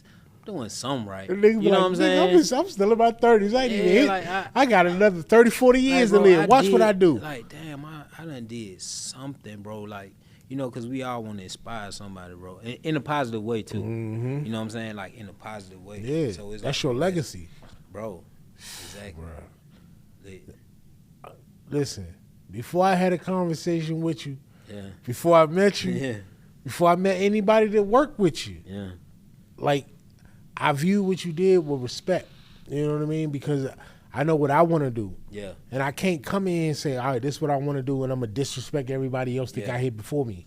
Don't work like that. Like, nah, this nigga really doing his shit. He really one of them ones. I've been peeping your shit too. It's bro, rare. I've been peeping your shit, bro, and I appreciate the invite, bro. And you know what I'm saying? You doing your thing, bro. You just with anybody, bro. We just gotta keep going. Keep fucking like people going, don't. It's bro. so many people that have ideas or do shit, and as soon as it don't go right or the way that they expected it to, they jump ship before it can. That's a jump fact. out. That's a fact. Like, you just And want to blame others for what's not bro. working out. I Like, always nah, think I was talking to my cousin the other day, and I was like, bro, you remember when you told when I went to him, I said, bro, I'm going broke doing. I was like, bro, I ain't got no fucking. I said, bro, I'm maxed out. I'm broke doing What this I'm gonna shit. do? That nigga said, nigga, go Go broke. broke. That nigga said, and You ain't even I hit thought rock that bottom shit was yet. like hit it's it, nigga. Fuck. man, when that nigga said that shit, I told that nigga, I was like, bro, that shit. I didn't want to cuss your ass out. Like that shit was like, because it sounded malicious. Like. But once I sit back and realize, I was like, damn, bro, like that was like, that shit stuck with me so hard, bro. Like that nigga said, nigga, nigga, what you? In other words, like nigga, what you crying for? Nigga, go broke. Like this, what you gonna do? What else you gonna do? What you gonna go back to the streets and go back to prison? Like nigga, go broke. Like, nigga, This can't be the worst. What you want me to say? Go broke. Like nigga, go keep going. Like keep pushing. And that shit, bro. That was like some of the.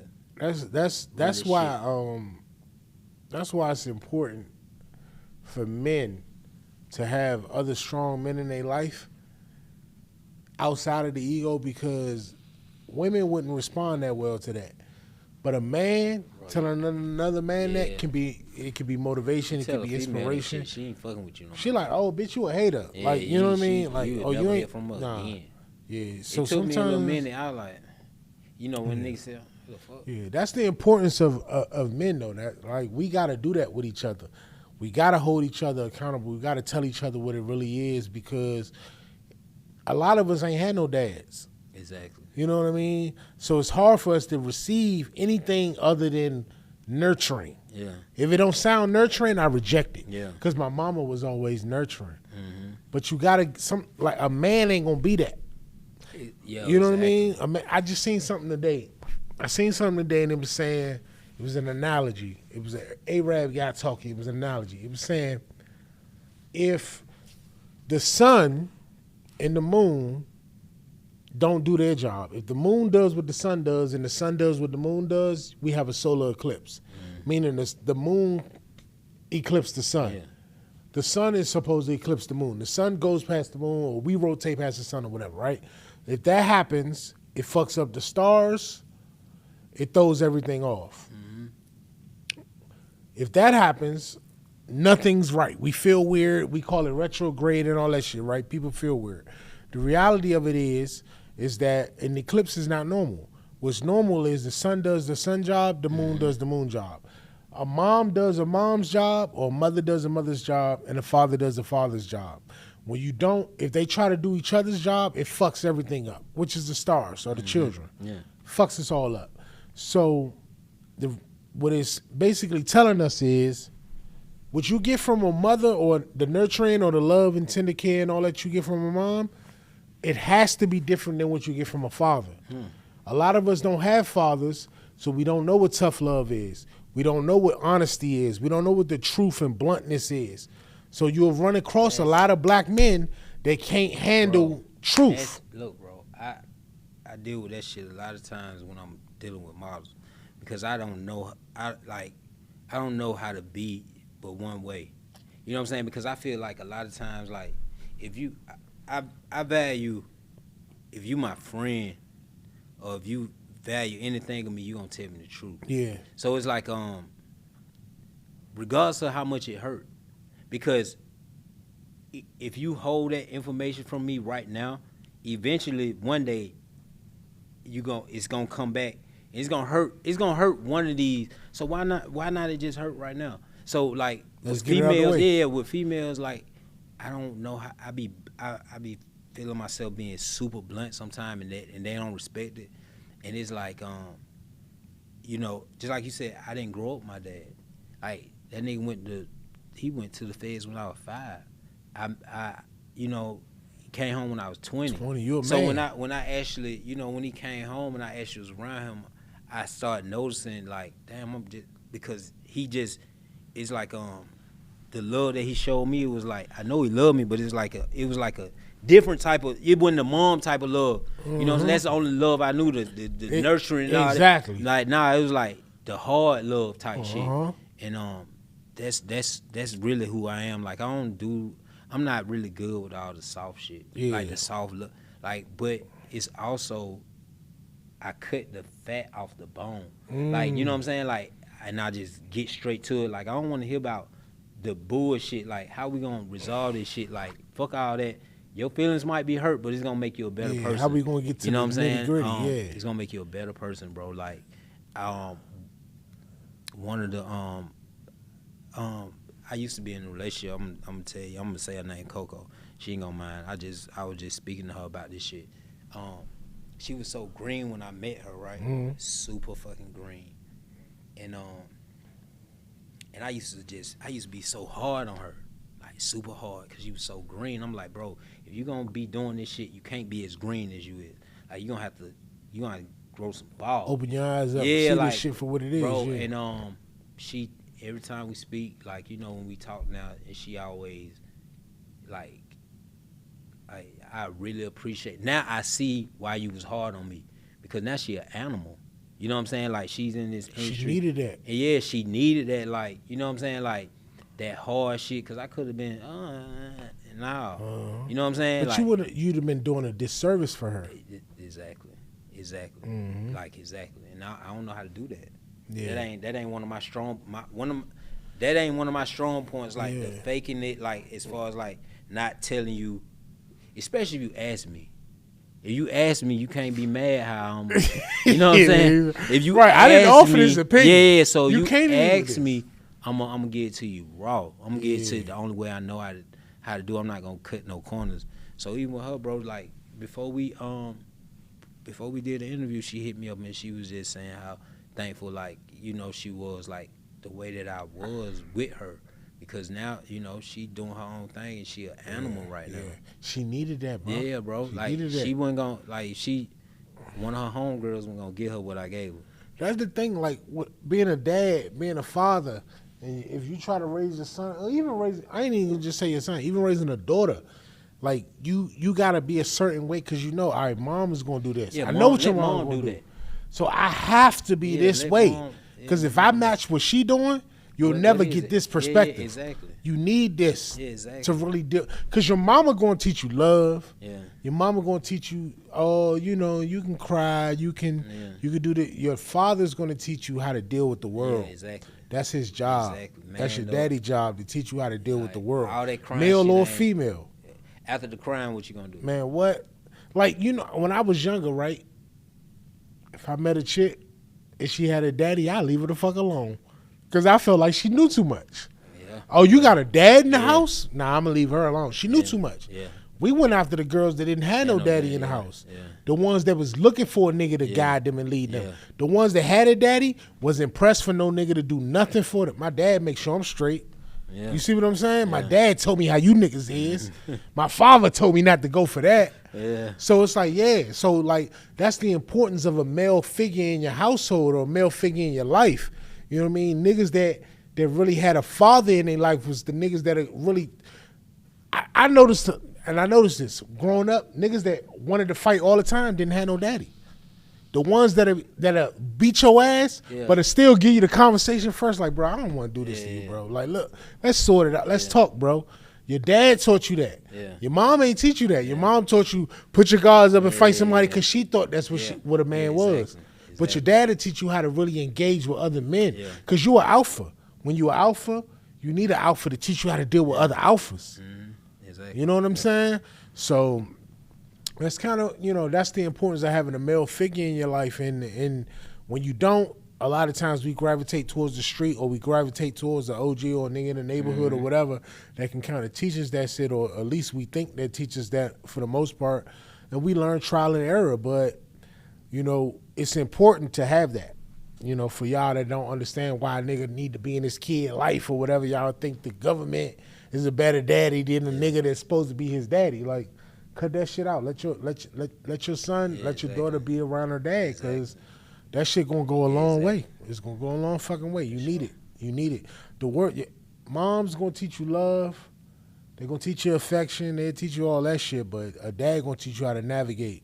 He gonna teach you how to sell this motherfucker. Yeah, how to get through this. Yeah, like, you know, all right, this how we gonna do this. You know what I mean? Like, for real. I was watching BMF last night, the season finale, and one of the cop, his kid ended up going to jail, and the way he handled his son caught a body, and the way he handled his son catching the body was like, damn, that's like a man. A mom would have been in that bitch crying. Yeah. No, not my son, not my baby. The father was like, he hugged his son and said, I got you. You're going to get through this. She going to handcuff you. You got to go through this, but I'm going to fix it. Don't worry about it. We're going to get through it. You know what I mean? Dad ain't promised you nothing. All he promises you is we're going to get through it. Yeah. You know what I mean? You're going to be a man. We're going to get through it. I got you. That's it. And we need that, man. Like, niggas don't always have that growing up, so a lot of niggas don't know how to deal with when they come with to another man having a different opinion than him or a different perspective than him. Like, you see it this way, I see it this way, now we got a beef. Nah, we don't. Nah. We grown men. We boss up. We talk about it. Yeah, like, I'm not going to see everything your way. Yeah, let's figure it out. You know what I'm saying? We can figure it out. Yeah. We definitely figure it out. And then figuring it out, we probably figure out how to get some money. Exactly.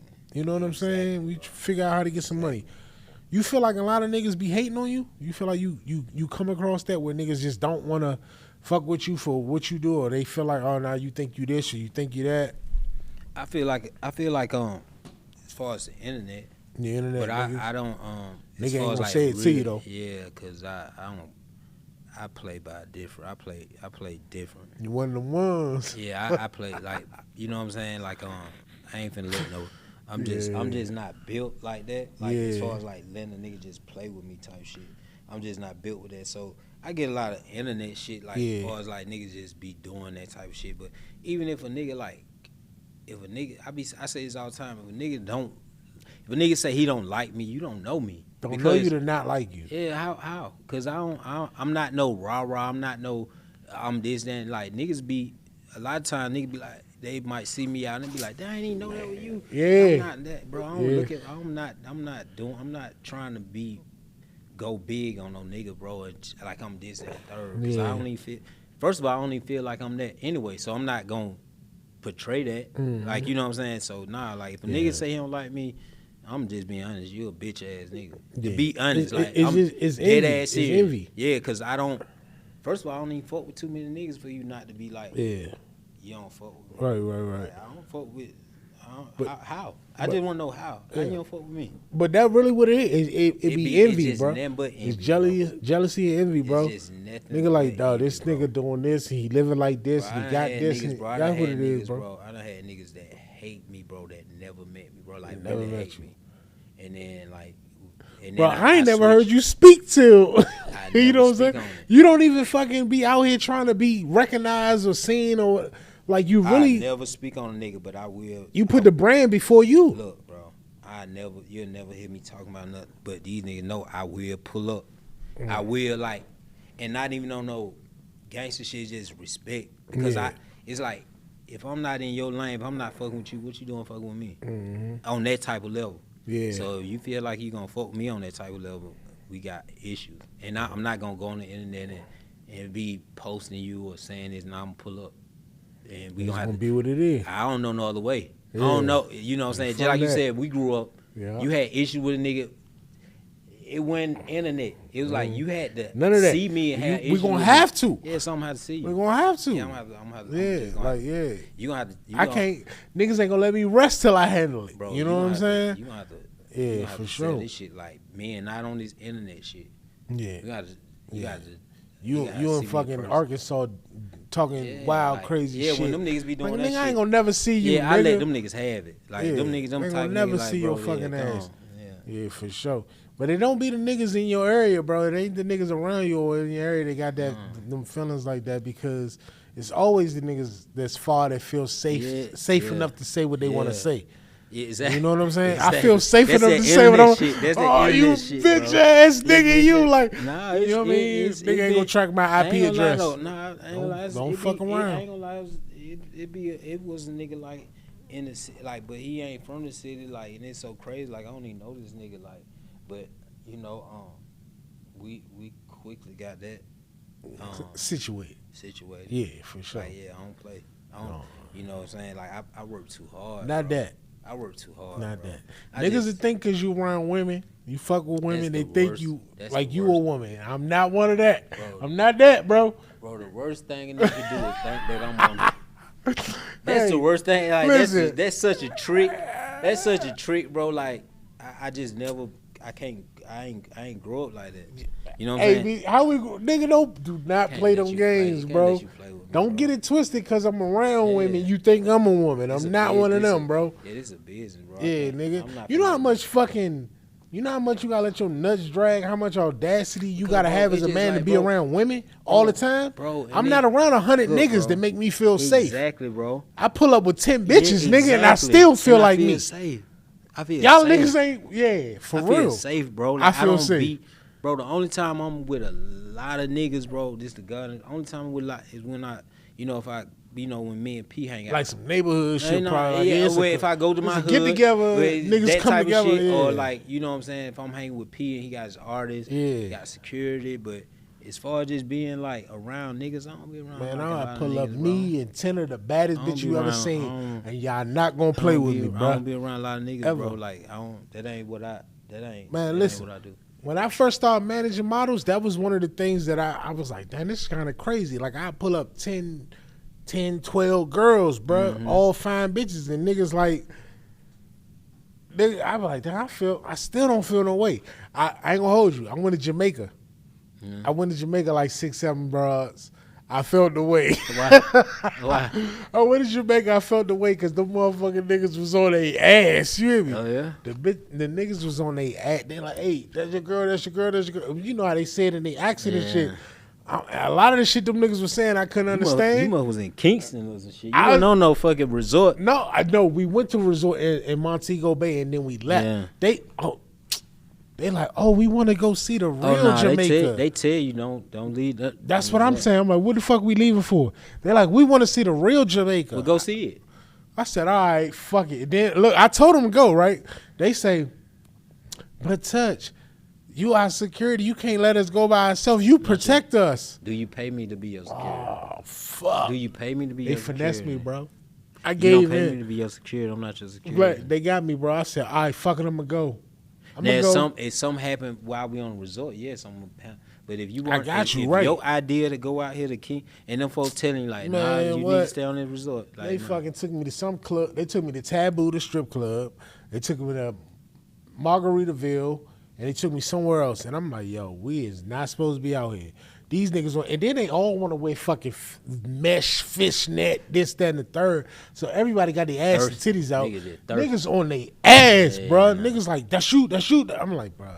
I'm like, all right, yeah. This shit gonna go bad tonight, but I ain't no bitch. Fuck it, we gonna see what happens. But one of my homegirls that went, it was for my homegirl wedding. She had like 6, 7 girls in her group. I was like the only nigga. But one of the girls that went, she brought her nigga with her. And he was like, fuck it, I'm going to go. And he said, bro, if you go with them tonight, I'm going to go with you. Yeah. I said, fuck, we don't even know each other, bro. Yeah. But if we going together, we together, nigga. Like, if it go down, we together. He said, all right, I got you. He was military, too, so he had some, you know, I trusted him. So we went out there, man. Our chauffeur was a nigga that one of the bras with us was fucking with a nigga that lived out there. He was our chauffeur. He drove us all around. He wouldn't stop at no red lights. He wouldn't stop no stop signs. And I asked the nigga, because I'm the biggest nigga in the car. So I sat in the front seat. I'm like, bro, why you keep running the lights? Nigga say, the music playing, they all in the back twerking and shit. Yeah. Not paying attention. Attention to shit. He said to me, he leaned over, he say, if we stop at the light, we're going to get robbed. I said, yeah, keep going, bro. Keep going, bro. Don't stop no fucking where, bro. I ain't got no gun, nigga. It's Jamaica. Yeah. Like, fuck that. Man, we had military checkpoints. They had stopped the car. Make us turn the lights on, ask the girls, y'all okay? They not holding you against your will? I'm like, damn, this shit crazy out here. But it was a beautiful country, but it just was like, yo, this shit not safe. It's not safe. But I felt like the man that I am, I just felt like I had to be there with them. Yeah. I couldn't lead them. Sure. I couldn't let them lead a resort, and I'm not there, because if something happened, then I'd have felt the way. But I felt like that's always been my personality. You know what I mean? I'm going to jump in front of whatever for whoever I love and I fuck with. Yeah, and we'll deal with it when it, you know, whatever come with it. Yeah, you know what I mean? I'd rather me be here than you be here. We just natural, like, protect exactly. Like, so it was a fun trip, but it's like, damn, that shit is kind of scary, because I'm like, these niggas saying shit. We leaving the club, let out, we in the parking lot. They want to get jerk chicken from a nigga cooking on the side of the road. Niggas is talking to them, and I'm like, all right, I got to watch you. It's 6 of them. I gotta watch all y'all. You know what I'm saying? So it's just like, man, damn. I ain't really realized how much responsibility come with that position until I went to Jamaica. But you know, it is what it is, man. I'm gonna go for mine. You know what I mean? I'm gonna look out for my folks, and I'm gonna treat them like, you know what I mean?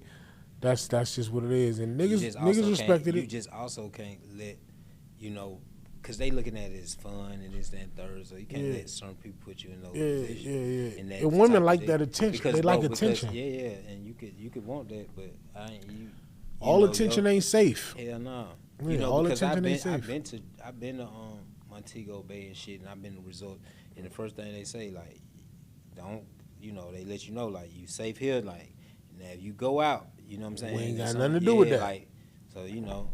You in a foreign country, bro? Like, hell no. Man, what? No backup, nobody you can call. Yeah, and you don't know nobody. Man, nigga took us to Taboo and dropped us off and left. I'm like, where the fuck is the driver? He left. What you mean he left? He said he coming back. I mean, it's 3 a.m. What you mean he said he coming back? Like, what the fuck kind of shit is that? Like, but women ain't gonna see it that way. They gonna see it as fun. Yeah, it's fun. It's okay. We be all right. Nigga left our ass at the fucking strip club at 3 a.m. And I got to watch all 6 of y'all asses. Stop it. It is what it is. But, you know, it's just, we are what we are. You know what I'm saying? I'm a protector by nature. Yeah, for sure. I'm gonna look out for mine. You know what I mean? I get that vibe from you. Like, nigga play with one of yours. It's like, Oh look, yeah, nah. she ain't even got to be mine, but she over here with me. Yeah, bro. Because I look, some just like you said, somebody like she part of the team and we all in together. How can I let you play with that for no reason? Like, Because I know her, you playing with me. Yeah, because I know I ain't give you no reason for you to play with her. Like, so why are you doing it? Like, what you think I am? Yeah, like now exactly. So it's like, nah. Yeah, exactly. Yep, straight up. Lacey tell you some. It went like that. Oh, she'll tell you how I play. Like Lacey know firsthand. Man. Yeah, like she know. And she speak highly on you, bro. She speak highly on you. Still.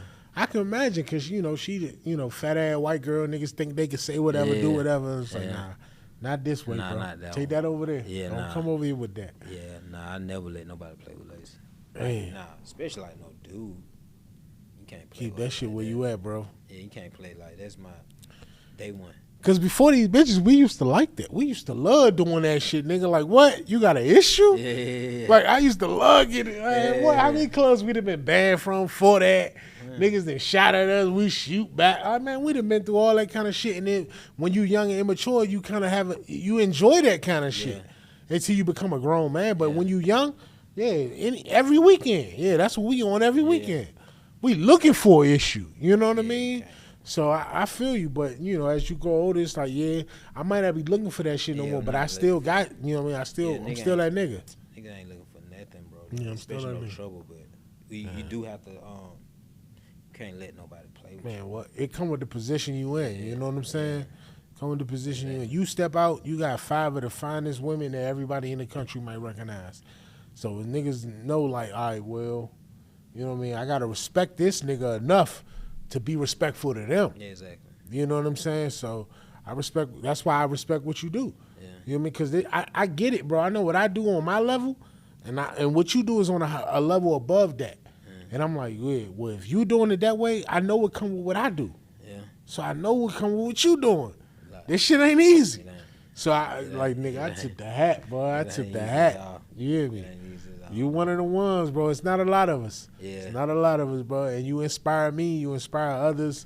I just know, like, seeing what you did with Gold Dimes and what I'm trying to do with my show, bro, is just going to really put us in a position where it's like we don't really recognize those that come before us or done things before us, and it's like it's okay to do that. Mm-hmm. You know what I mean? So I recognize what you. I love what you do. I respect what you do. You're an inspiration, bro. Like, you really an inspiration, because it's like where I take this, a part of that, or part of what's in the DNA come from what you do, bro. Man, I appreciate that. It come from what you do. And that's what, at the end of the day, that's what I hope all of us do it for. Just like I say, bro, I hope that somebody that's done hit me in my DM actually sees this interview. And a lot of times I can't get back to everybody. But like, bro, just like I said earlier, when somebody like say that shit to me, bro, that shit hit different. Because, bro, I never sit back. I never have the freedom or the time to think about what I've done. So when it's like, if you're not actually in that position and you actually somebody like the outside looking in, you could appreciate shit more than what a person that's like busting their ass 24/7, 7 days a week doing it. So and then again with the internet, so much hate. So when a female or a dude hit me up like, bro, I see what you doing, bro. That shit like the biggest shit to me. It's like, damn, like, okay, bro. Yeah, okay. My first DM to you, bro, I felt like, even though it's a DM, visualizing it felt like this, like open arms. Yeah. Like, it wasn't no nigga, who the fuck is you, exactly. nigga, do this, that. Like, it was open arms. I know, because then we bro. supposed to did the shit. When you hit me up. We supposed to did, but yeah, But see, that's I always told Gigi, like, when she was like, yo, we want to do, like, bro, I'm gonna do it because I've been checking your shit out. Yeah. And I'm like, bro, that shit, bro, I love, like, bro, you got a dope platform, bro. Like, you know what I'm saying? Like, so you going some places. Yeah, I appreciate it, bro. Yeah. And I love the reason why I wanted you to be the first male guests I had. Like I had girls come on here and talk their shit and get their shit off and all that, and that's cool, bro. But I just don't think it's a lot of male black men able to talk to each other and really get their shit off. Like, cause I've seen, like when you think of male black men and you think of podcasts, you think sports or you think drama.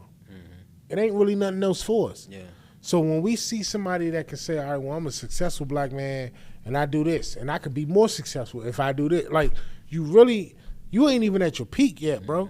But you can sit down and you can talk to us and you can give us game and you can give us insight and advice and all that type of shit. And I want that. Yeah. I want us to see that and see like, all right, this is a standard that we're setting.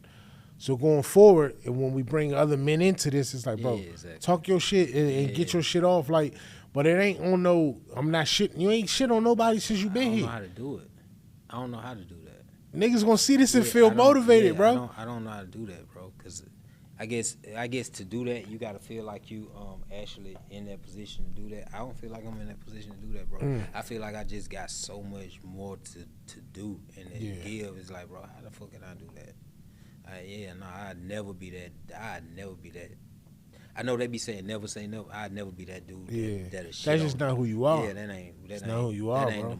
That ain't how I was raised. I don't think you would have been where you at now if you was like that. I wouldn't even be living if I was like that. For you to get the way you at, you know how much of a humble being had to be in you? Yeah. Like, you had to be humble to be like, all right, yeah. Bro, like what you said earlier, girls weren't wearing the shit right away. They wasn't, treating it this way and all. Like, yeah, you here now, bro, but niggas not really considering what it took to get there. Yeah, they don't never see that. How much you had to process and accept and deal with. And a lot of times we just see the quote-unquote finished product.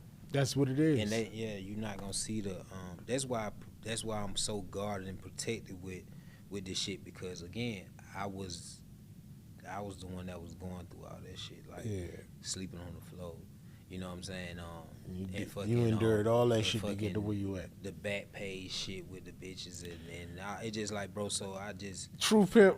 It's like, bro, like, so I just know, bro, like I can't let nobody play with that. That shit was a journey, bro. Yeah, you went through that motherfucker.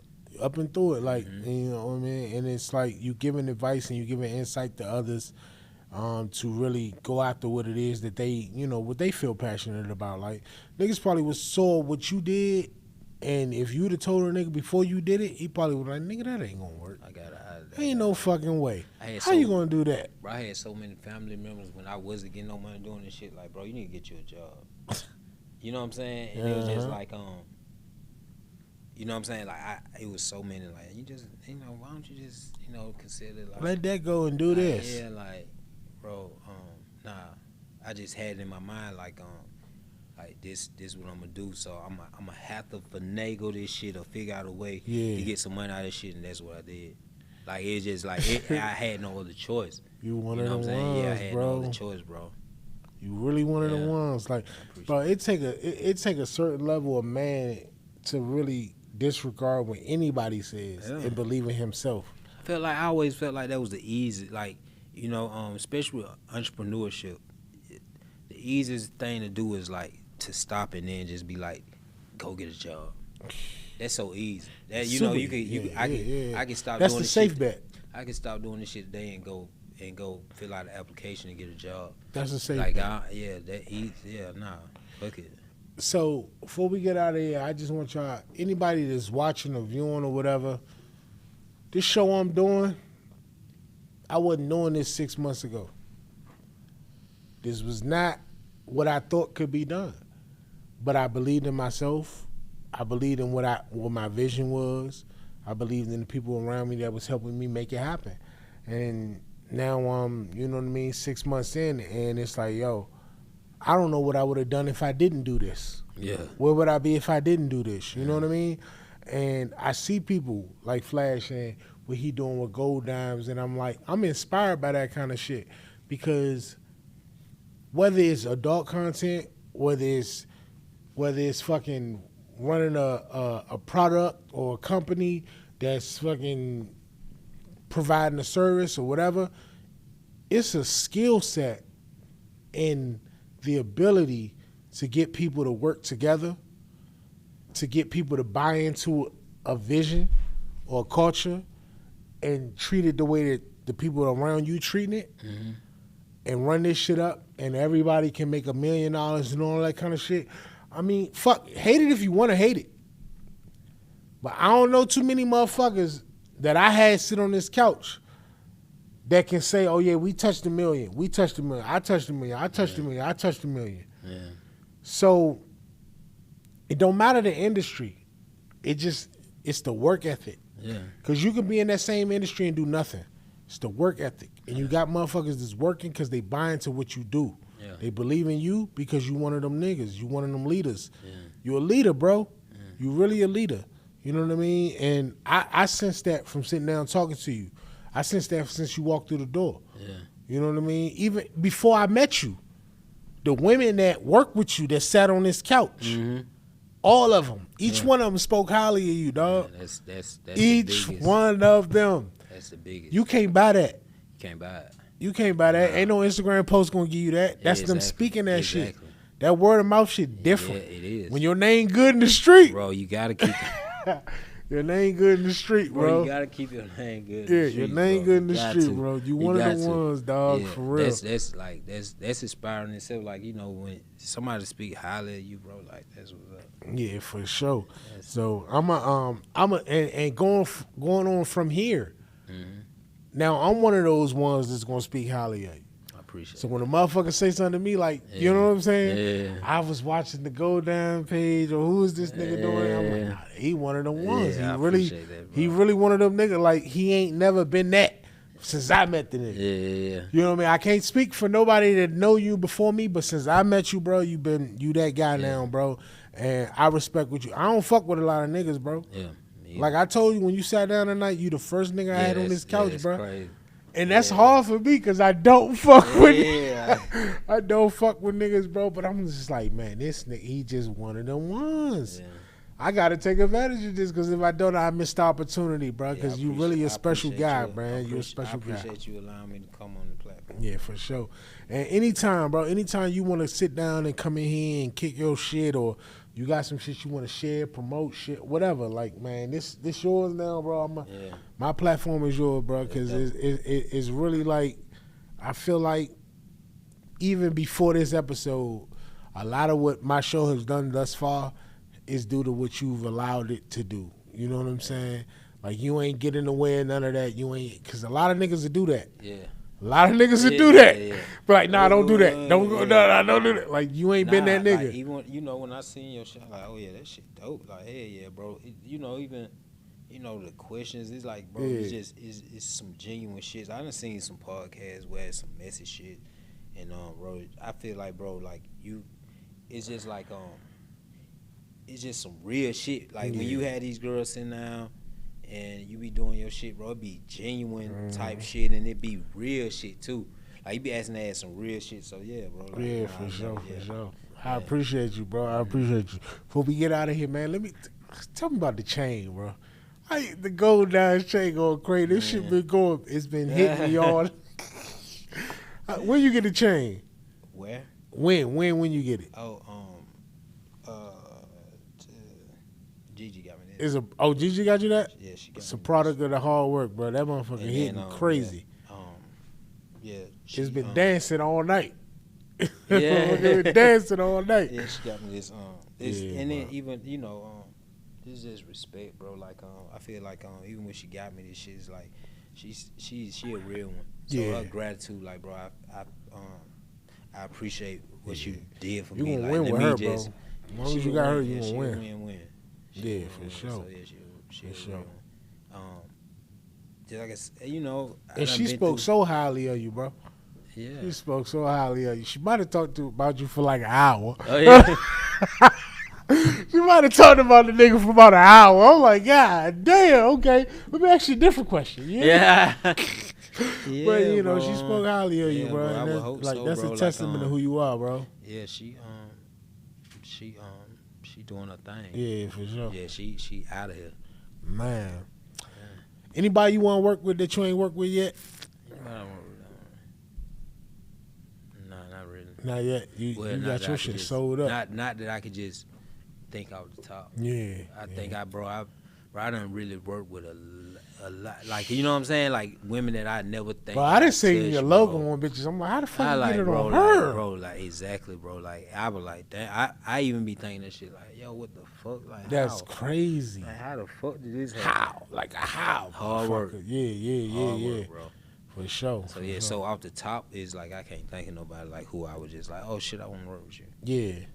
Man, so what you feel like is next for Gold Dimes, like for the brand? Like, do you think like OnlyFans, because OnlyFans can't be it. Like, where you see it going, like, you want to take it further? Do you want to just live in the space you in? I always want to excel. I don't look at OnlyFans like when they be like, oh, you want to do something else? I look at OnlyFans like the money. So it's like I don't just look at like, oh shit, you want to do anything, but OnlyFans like, I just be looking at the money aspect of it. It's like so much money into it, but I definitely want to branch out and do whatever. You was as a far brand as like before that, though. Yeah, exactly. Yeah. So anything, bro. I be about my money, bro. I want to do anything that's see where it goes. Yeah, where it could be some money involved. Yeah, I feel you. I think you're gonna thrive in whatever come next, bro, because you done planted seeds in this where we at now in our culture, and wherever it go from there, like you're gonna be one of the first ones they come to anyway. Yeah. They're gonna like, hey, I see what you did over there. You trying to do this shit over here. Yeah. You know what I'm saying? I ain't gonna miss that opportunity like I did with the OnlyFans. They gonna bring it to you, though. Like I told you with the OnlyFans. Yeah, for I ain't sure. missing them opportunities. Nah, don't miss that, bro. They gonna bring it to you directly. Watch. I already know, cause when it come to like we the culture, bro. Yeah. You know what I mean? Black culture, we the culture. Definitely. You know what I mean? Whether it's Hispanic people, whether it's white people, whatever it is that buying like that thrive in our industry, we still the original. We originate that shit, and we welcome people in to come get money over here with us. But it's like we the culture. Yeah, exactly. So when those entities and those big industries and open up and say, all right, we want to get into this. You're going to be one of them niggas they come to, bro. Let me. Let's talk some numbers. Yeah, talk some fucking numbers, bro. Let's talk some numbers, man. Yeah, they going to come get you, bro. I already know. Bro. Shit, man. I can't wait. Look. Same thing I said to Gigi before we got out of here. Y'all need a show. That should be so lit. Y'all need a show. Yeah, because it really give people the inside, the real. Like it's because it be y'all some, see pictures, y'all see reels, some shit going but y'all on. Need the real. It be some shit going on, bro. What? Behind the scene, man, dog. You it be some get your little nigga to walk around with that shit like this. He capture all that shit. Hey, look, bro, you a hustler, bro. Real shit going on behind the scenes, bro. You a hustler. Yeah. You know what? You already know. Like you got real big personalities over there with you, bro. Yeah. And when that shit get to rolling, and them man. Personalities come out, man, y'all. Yeah, you got the money y'all gonna make. Call me, bro. Please call me. Yeah. Welcome me in. Call me, because I know what that shit gonna do. Yeah, it's gonna do something. Yeah, for sure. Hit me up. For sure. Yeah. And it's Atlanta. Yeah, they film everything in this motherfucker. You hear me? Exactly. Everything getting filmed. Yeah. Everything. I seen somebody shot an independent show. I forget what it's Baddie something. They shot an independent show. Just independent off the gram.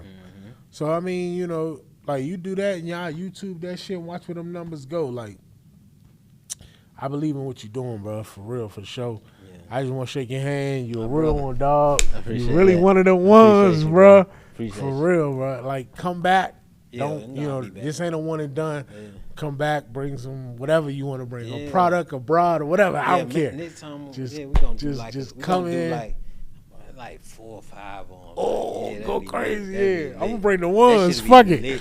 We're gonna have ones in this month because I used to love tipping, bro. I ain't tipped in a minute because it just ain't the club. The clubs ain't it no more. Clubs ain't it no more. But but I mean, if I can spend some money, I'm with it. Yeah, for sure. I'm thinking about doing like a little kickback on Tuesday at my house. For real? Yeah, I'm thinking about getting like a few strippers and then like just going crazy. Shoot me the Tuesday. Yeah, shoot me the message. Tuesday. Yeah, shoot me the message. I pull up for that. I pull up for that. Yeah. I like that. Crazy. Yeah, I like that. Yeah. Hey, you got the setup. Your setup crazy. Before we got. Hey, before I let y'all go, your spot, bruh. Anybody that don't know you might not know you, but they know your spot when they see it, bro. The finest women that y'all have ever seen on the gram have graced your pole. They been on your stage and your pole in your crib, bro. And I don't know how the fuck you found the spot, how you turned it into what you turned it into. I be looking at the nigga shit. I'm like, he got trains in the background. He got fucking. Shit, you know how I be. You know, I'm super humble as far like you know what I'm saying. Like, yeah. As far as like what you say, like, oh, you don't be knowing, like you inspired a lot. But as far as my spot, bro, I be looking at that motherfucker like. I did something with that motherfucker. Nigga got TVs over the kitchen, over the refrigerator. I'm like, this nigga shit crazy. Bro, I put my, as far as like a little loft shit, like what I got, I put my shit up against anybody. Anybody's, bro. Yeah. And you treat it like it looked like a production. You got that logos on the refrigerator, the TV. I seen the video the other day. The TV over the fridge was playing the logo. I'm like, who the fuck got their logo playing in their crib, bro? What kind of nigga is this? So, yeah, for sure, bro. Like, you really, And I've been watching the skits. Like, Gigi dropped some skits I seen. And I'm like, damn, this the crib? Yeah. I'm just it's the crib? Like, I put a lot of Robbie World put up a joint the other day I seen in the crib. I'm like, yeah, this shit, man. Yeah, it's different, bro. Different. That's branding. Yeah, it's branding, bro. That's what I look at too. Is just branding. It's branding. So yeah. It'd be hard to leave that motherfucker though. I don't know how. Yeah, like damn, where am I moving to from here? I just don't know how I would. That shit. Yeah, that's how. It's definitely. It's like that. It's like the 106 and Park set. You feel me? Yeah. Like nigga, you see the set, no logo. You know what that is. Yeah, exactly. That's how your shit look now, bro. Yeah, that shit is. That's important. It's important to the culture. So that motherfucker done seen some. If them walls could talk, man, what? If my walls could talk, that motherfucker done seen. Yeah, Gigi came in this motherfucker saying he got every bitch in the country in that motherfucker. I'm like, damn, this nigga done had them all, bro. That motherfucker is. Yeah, for sure. I already know. Mental. I know. It's different in that bitch. The walls got stories. Yeah, for real. Man, look, you got some girls, bro. I'm gonna tap in with you because I need them on the show. Yeah, for sure. I just want this big ass. I'll let you know who she is. Yeah. But she just hit me up before. She was like, "Yo, I want to do that," and she big. Tell her. Big. She live here too. She big. Tell her. Yeah, I got you. I told her before. I said, "I got you." Yeah, for sure. I actually heard you say. Yeah, I heard you say that. Yeah, I heard you say that. So yeah, for sure. And I appreciate you for that. That's what I mean by when I say niggas that's not getting in the way, trying to stop shit from happening. Well, that's a level of confidence in yourself, bro. Yeah, that's how I know like you one of the ones, bro. It ain't a lot. I've been in Atlanta 5 years, bro. I could probably name 3 niggas I met that gave me the vibe you give me off of how they carry themselves and how they treat their business. Yeah. You not no insecure nigga. You ain't trying to stop niggas from doing nothing. I don't want no niggas to stop me. I always feel like you treat people how you want to be treated. Absolutely. That's all it is, bro. I can't treat you away and then expect you to show me a different. It ain't reciprocate. You can't reciprocate that. Right. Yeah, absolutely. That's being delusional. Yeah, man. So this shit, man. I appreciate you. I'm gonna see you in Chicago, bro. I'm gonna be there. It's gonna be crazy. I'm popping in with the reporter mic. Like, hey, how you doing, ladies and gentlemen? I'm going crazy. You hear me? I'm trying to catch them all. So it's going, man. I seen what y'all did with the last one. So with the DC one, man. That DC don't be lit. It don't be lit. No, because it's new. It's DC new. The dullest jump. This they second. So it was just Jersey and Chicago at first. It's Jersey, Chicago, Miami, DC. Oh yeah. But Miami, so much shit to do in Miami. It don't really be lit. You know, it's too much to do. It's like you see OnlyFans bitches like just going to the fucking finger licking. Yeah, exactly. Jersey, where they have it at, it ain't really too much going on. And in Chicago, you know, niggas ain't trying to go to Chicago like that. So it'd be lit as fuck. It be lit. Yeah, I'm gonna be in Chicago. I'm going to. If y'all do anything, let me know off camera. You know what I mean? If y'all do anything after parties or whatever like that, I'm gonna come out, fuck with y'all, and enjoy it, man. Cause I gotta get in that mix, bro. I seen how y'all was. I was like, I gotta get in this shit, bro. Y'all just make it look good.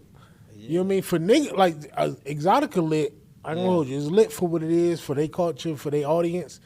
But I ain't know what it was till y'all was doing it. Yeah. And when y'all start doing it, now I know what it is because of y'all. So it's almost like even if I go, or niggas that I know they go, they not really going to see the porn stars. They going to see the OnlyFans girls that y'all been putting out there. You know what I mean? Because all I know is you. I know Gigi. I know Tokyo. I know Taylor. I know Sarah. I know, you know what I mean? These become household names in our culture, in our industry, and so forth, in our community. I don't know them the fucking such and such and such and such. I don't be knowing them. You know what I'm saying? Like, no disrespect to them or whatever, but it's just like I don't be knowing. that's just not us. That's not ours. Exactly. I just know us. Yeah. So I'm gonna go. Like, I seen people like, oh yeah, I seen No Jumper and all that shit. Do their thing. I'm like, yeah, that's dope. Plug Talk. I seen that. And that's dope too. But they ain't really talking to our folks. Yeah. You know what I mean? They after their audience. We gonna go after our audience. Yeah, exactly.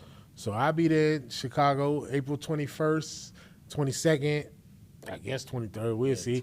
But yeah, Exotica, we be there. Welcome us. Treat us with some love and care. Like, you know what I mean? Don't treat us like stepkids. But yeah, Flag, bro, I appreciate you coming. Thank you again. Anytime, bro, you want to grace the couch, man. It's yours, bro. Yeah. Like, you the first nigga I had in this motherfucker. No, that take a lot for me to be like, let a nigga come live and get his shit off. We're gonna do it you know again. what I mean? So yeah. This time we're gonna have some baddies. Yeah, for sure, bro. And off this, bro, my goal with every interview, every time I sit down with somebody, is to build a relationship, make a friend out of it. Yeah. You know what I mean? And just let it live from there.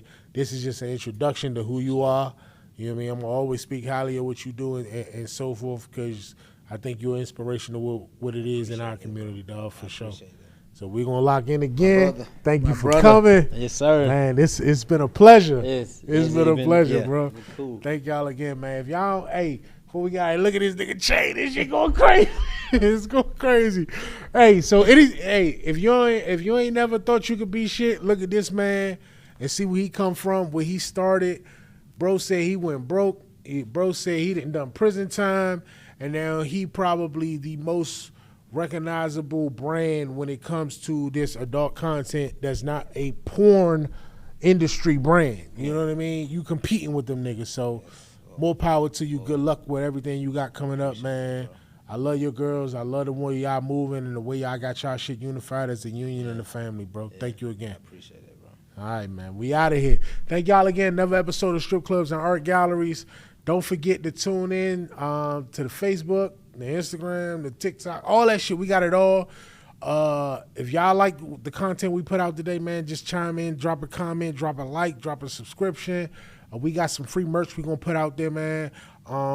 Shit, I'm a beg this nigga for some bodysuits, them gold down bodysuits. I'm gonna put some of y'all fine ass bras in there. Y'all, you know what I mean? Cause man, it's just, we love what y'all doing. We appreciate the love. We love what you do, bro. And then thank y'all again. Another episode and we out.